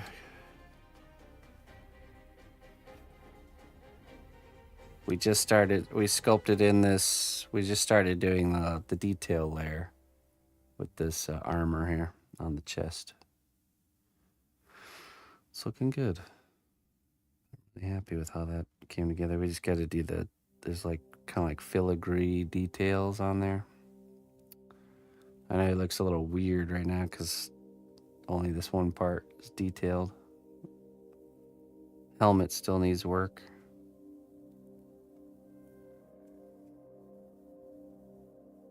This one will light up too. LEDs in the eyes and in the wrist here. So, and then this evening's piece is Escape from Tarkov guy. We're in the understructure phase, building his anatomy. And once that's done, we'll bake it, we'll lock it in. And then we can start going over him with layers of clothing and gear and armor and all that fun stuff. He'll look like a modern military dude. There's a sketch for him right there. Right there.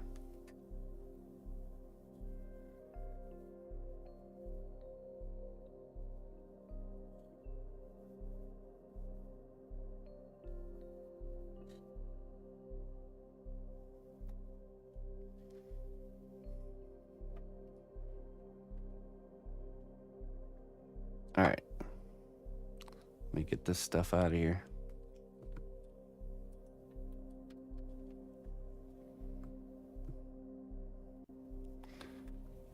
I should maybe get a little bin for the chess pieces. I used to have a little box, a little carrying box for them. A lot easier to move them around.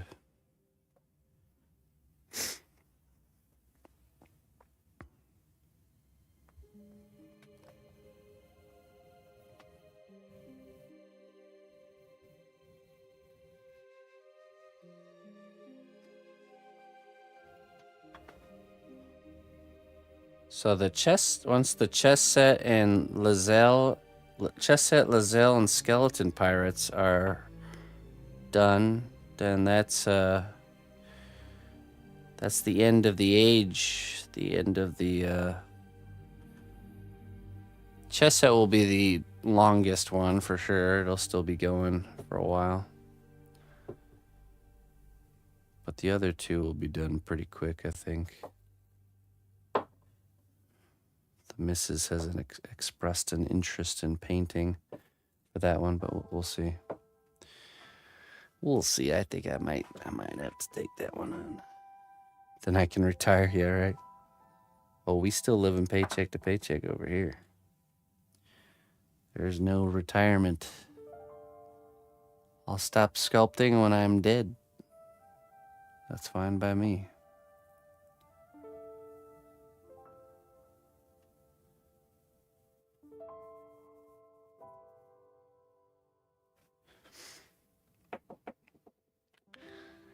When one chapter ends, another one can begin.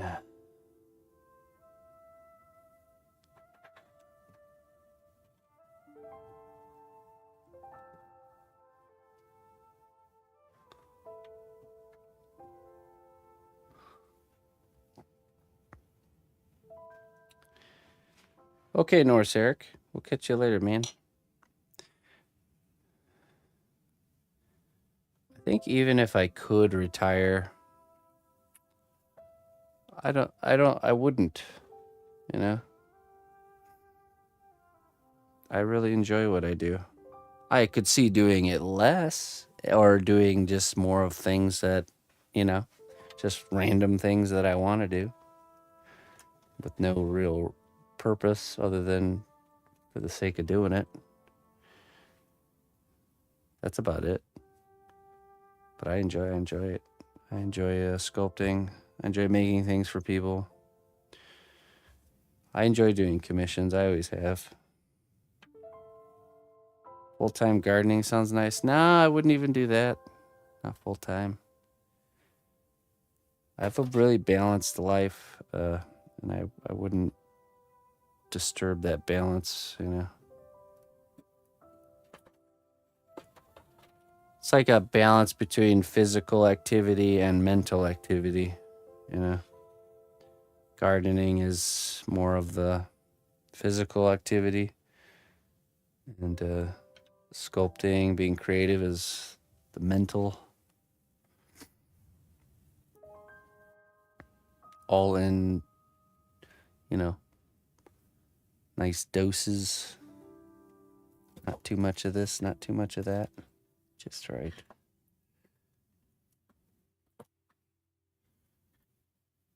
I sculpt a lot per day, but by splitting it up into 2 chunks through my day really is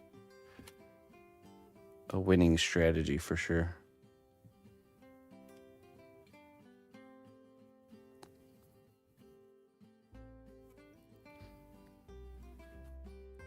once Emma takes over the bulk of projects. Yeah, we'll see.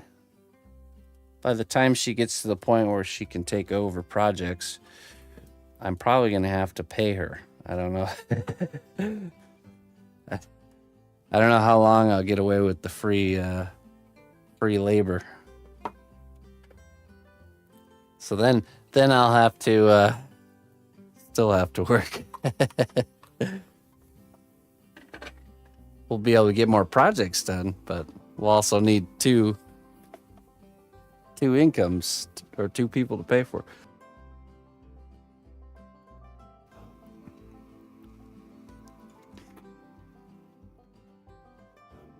I'll just do that thing where I charge her $200 or $300 for rent when she reaches a certain age, and then take that money and put it in like an account and don't tell her about it. Just, let her think that she's just paying me rent and I'm spending it on stuff.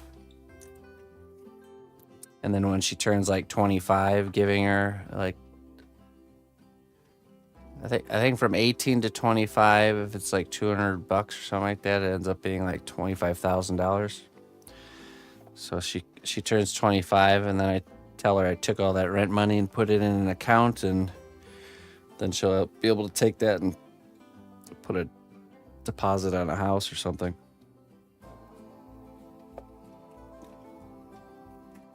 There you go. Surprise, kiddo. Not such a bad guy after all.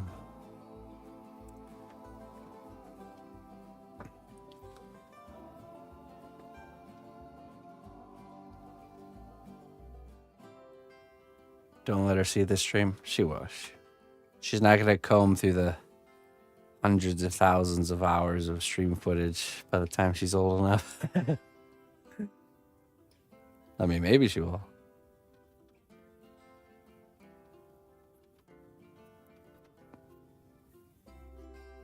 Stormy outside. All right, let me get some coffee. I'll be right back.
What you going on about there, Scorpio Sib?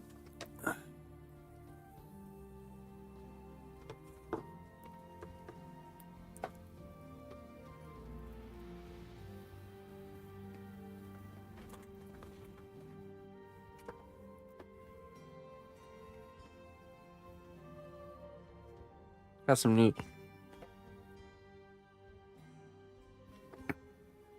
Fimo this week. Same Fimo professional I had been using, but this batch is softer, and holy moly, the soft stuff is so much easier and nicer to work with.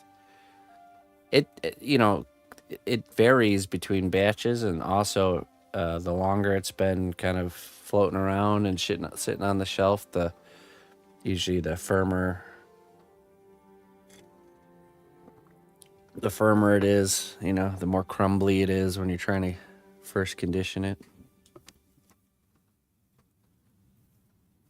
Ooh. Stormy outside. Let me check the radar. Oh yeah. Oh, it's the tail end of that storm. Looks like another one coming through here soon too.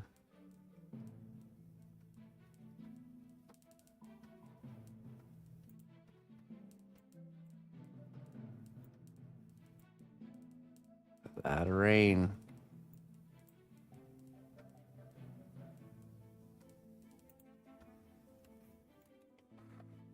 Okay.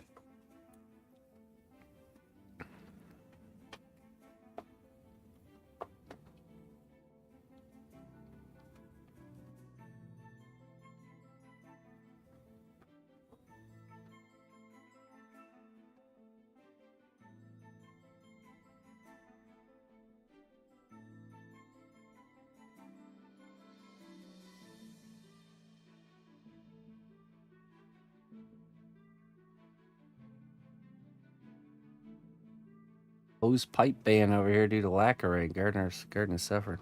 Bummer. Hose pipe.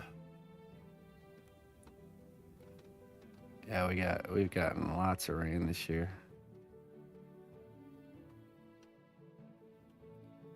Where are you from again, Hugo?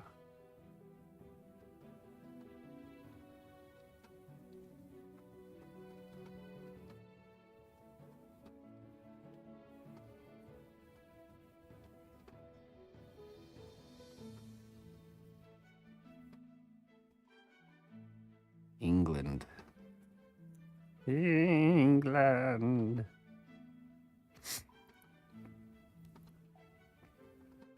Interesting.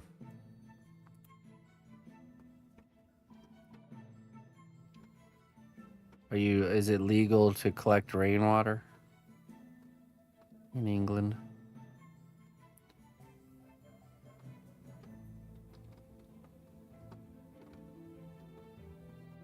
I would recommend a rainwater catchment system.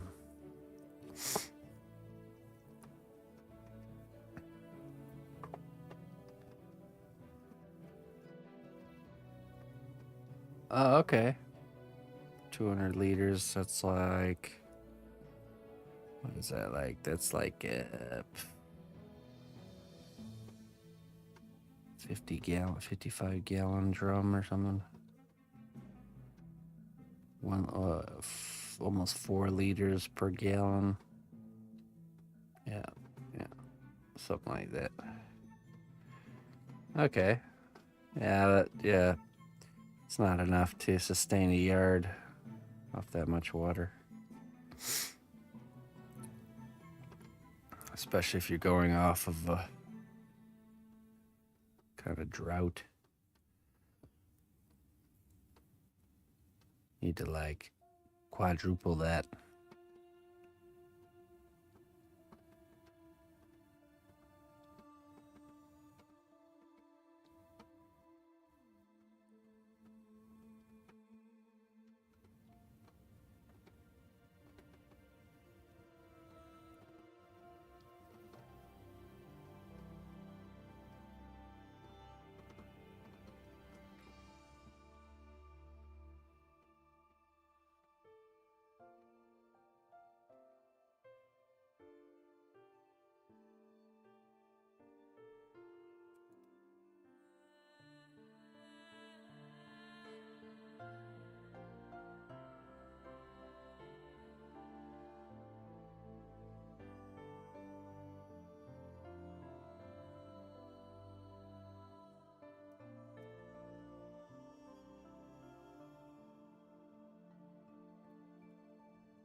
What's a BBL?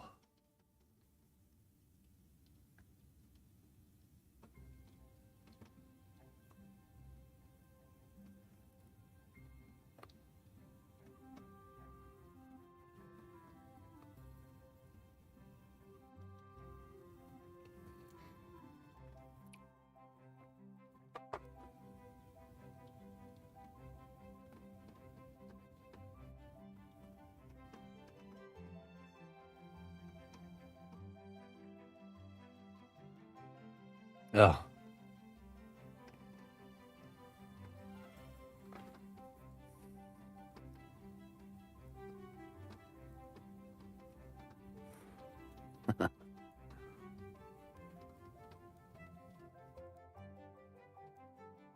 No, we don't want to make his butt too voluptuous because we have to keep in mind we're going to be adding much more on top. That's a spot that's easy to get too carried away with, and then you go to add the pants and it's just ginormous.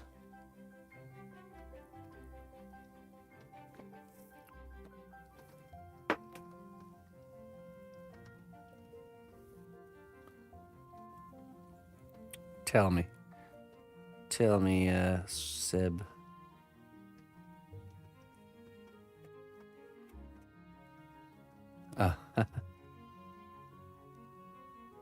Clay Bitcoin? Really? Clay Bitcoin's gonna save the world?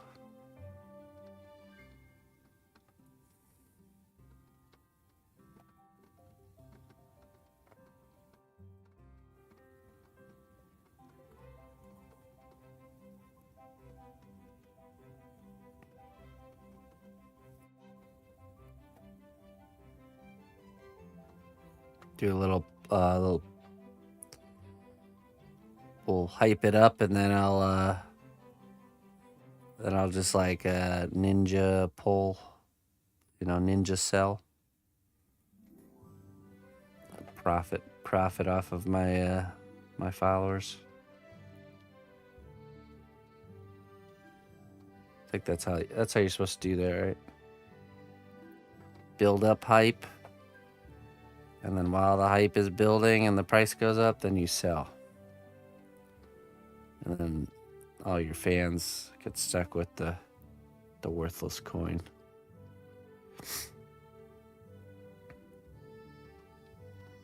All right, you guys ready? Ready to make it happen? Ready to do your part?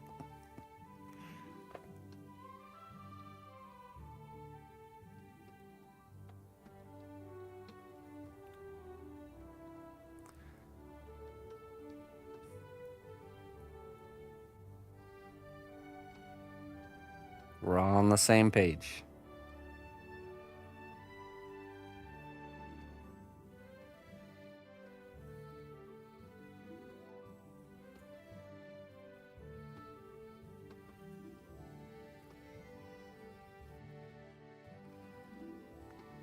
Yeah, let's flesh in the forearms here. Oh, let's also build up the bottom of the foot. Oh yeah? Seb is ready. All right.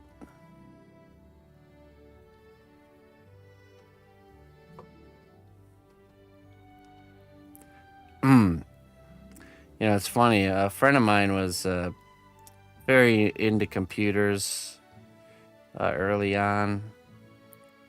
And, like his mom put him in like computer classes and stuff when he was like 10, 11 years old. Like really, really ahead of the curve. And he had discovered, like Bitcoin and stuff like that in the very beginning, like early days. And I remember he showed me he had his machine set up to like mine the Bitcoin. And he had Bitcoin on a hard drive. I specifically have memories of this, him trying to explain it to me and showing it to me and stuff. This is like way before anybody even knew about it. and I think he, you know, it just became one of those things he didn't really think about and just fell to the wayside, you know, and then later down the road, Bitcoin really took off and became very expensive, and I don't think he remembered where the hard drive was with the Bitcoin stored on it. It's probably floating around in his, maybe floating around in some dumpster somewhere or garbage pile.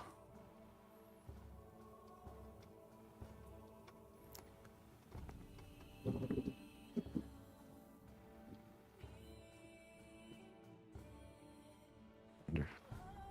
That's some weird sounding thunder.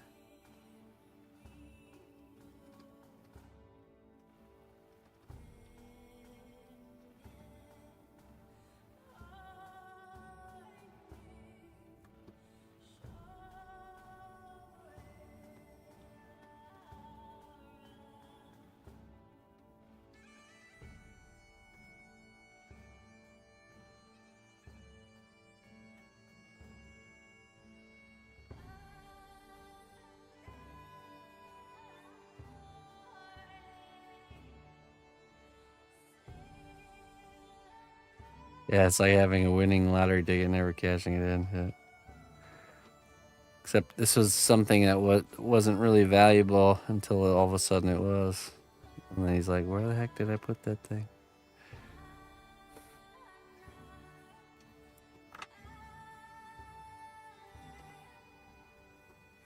Did you hear thunder? Yeah, it's thunder. It's storming pretty bad out there by me.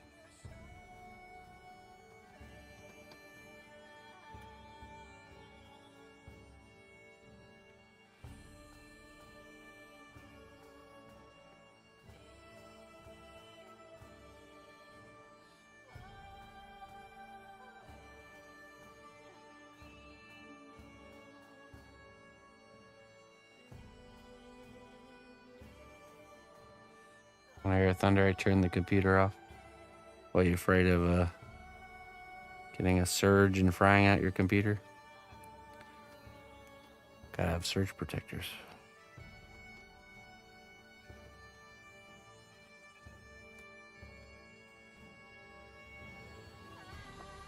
It would be a bummer, that's for sure.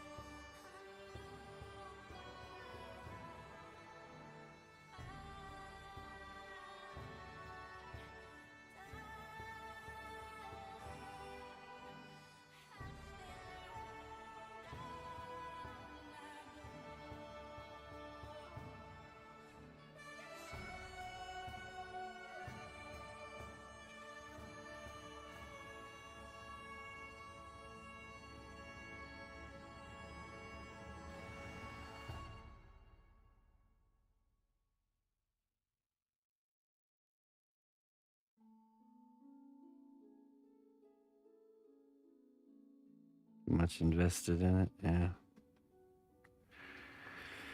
Yeah, probably smart. Better be safe than sorry. Okay, I think this is ready to bake. I'm not gonna do the forearms because we're gonna need to cut this material off to attach the hands anyways, so. But the legs, the torso, all looking really good. Why?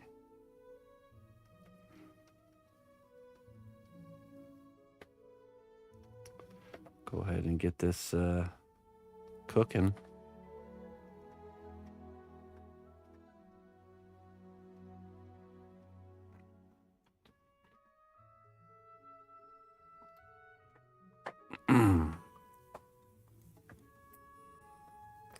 I think I'll go ahead and get out of here.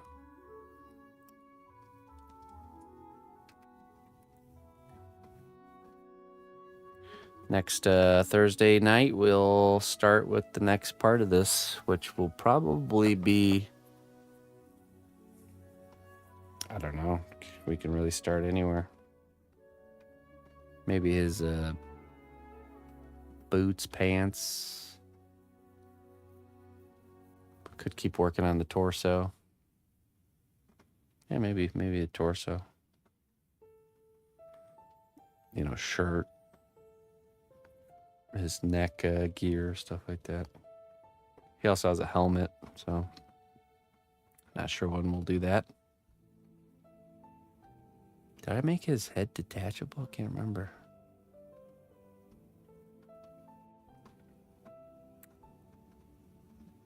I can't remember. Did we do that? If we did, then we need to... We can always cut an incision later. But anyways, hey everybody, thank you so much for joining me this evening. I wish you all a wonderful rest of your evening. I'm going to get out of here, get some rest. I'll be back on tomorrow morning. I'll be working on this dragon head here. Be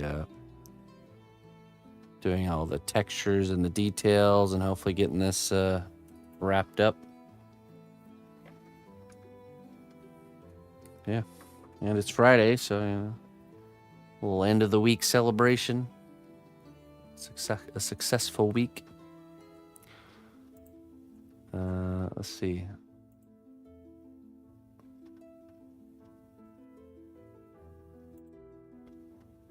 Let us get a raid going here.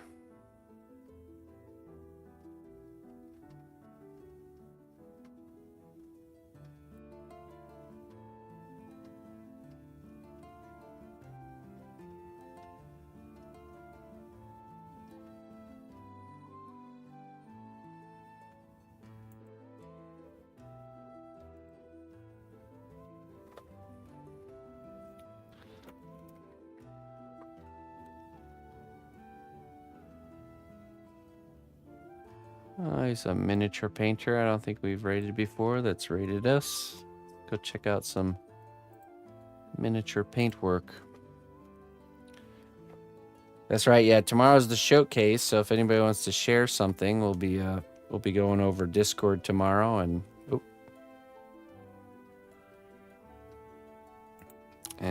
yeah. I'm excited to see what you all been up to. So feel free to share something if you'd like us to see it tomorrow. There we go. Okay, friends. Till next time. Bye-bye.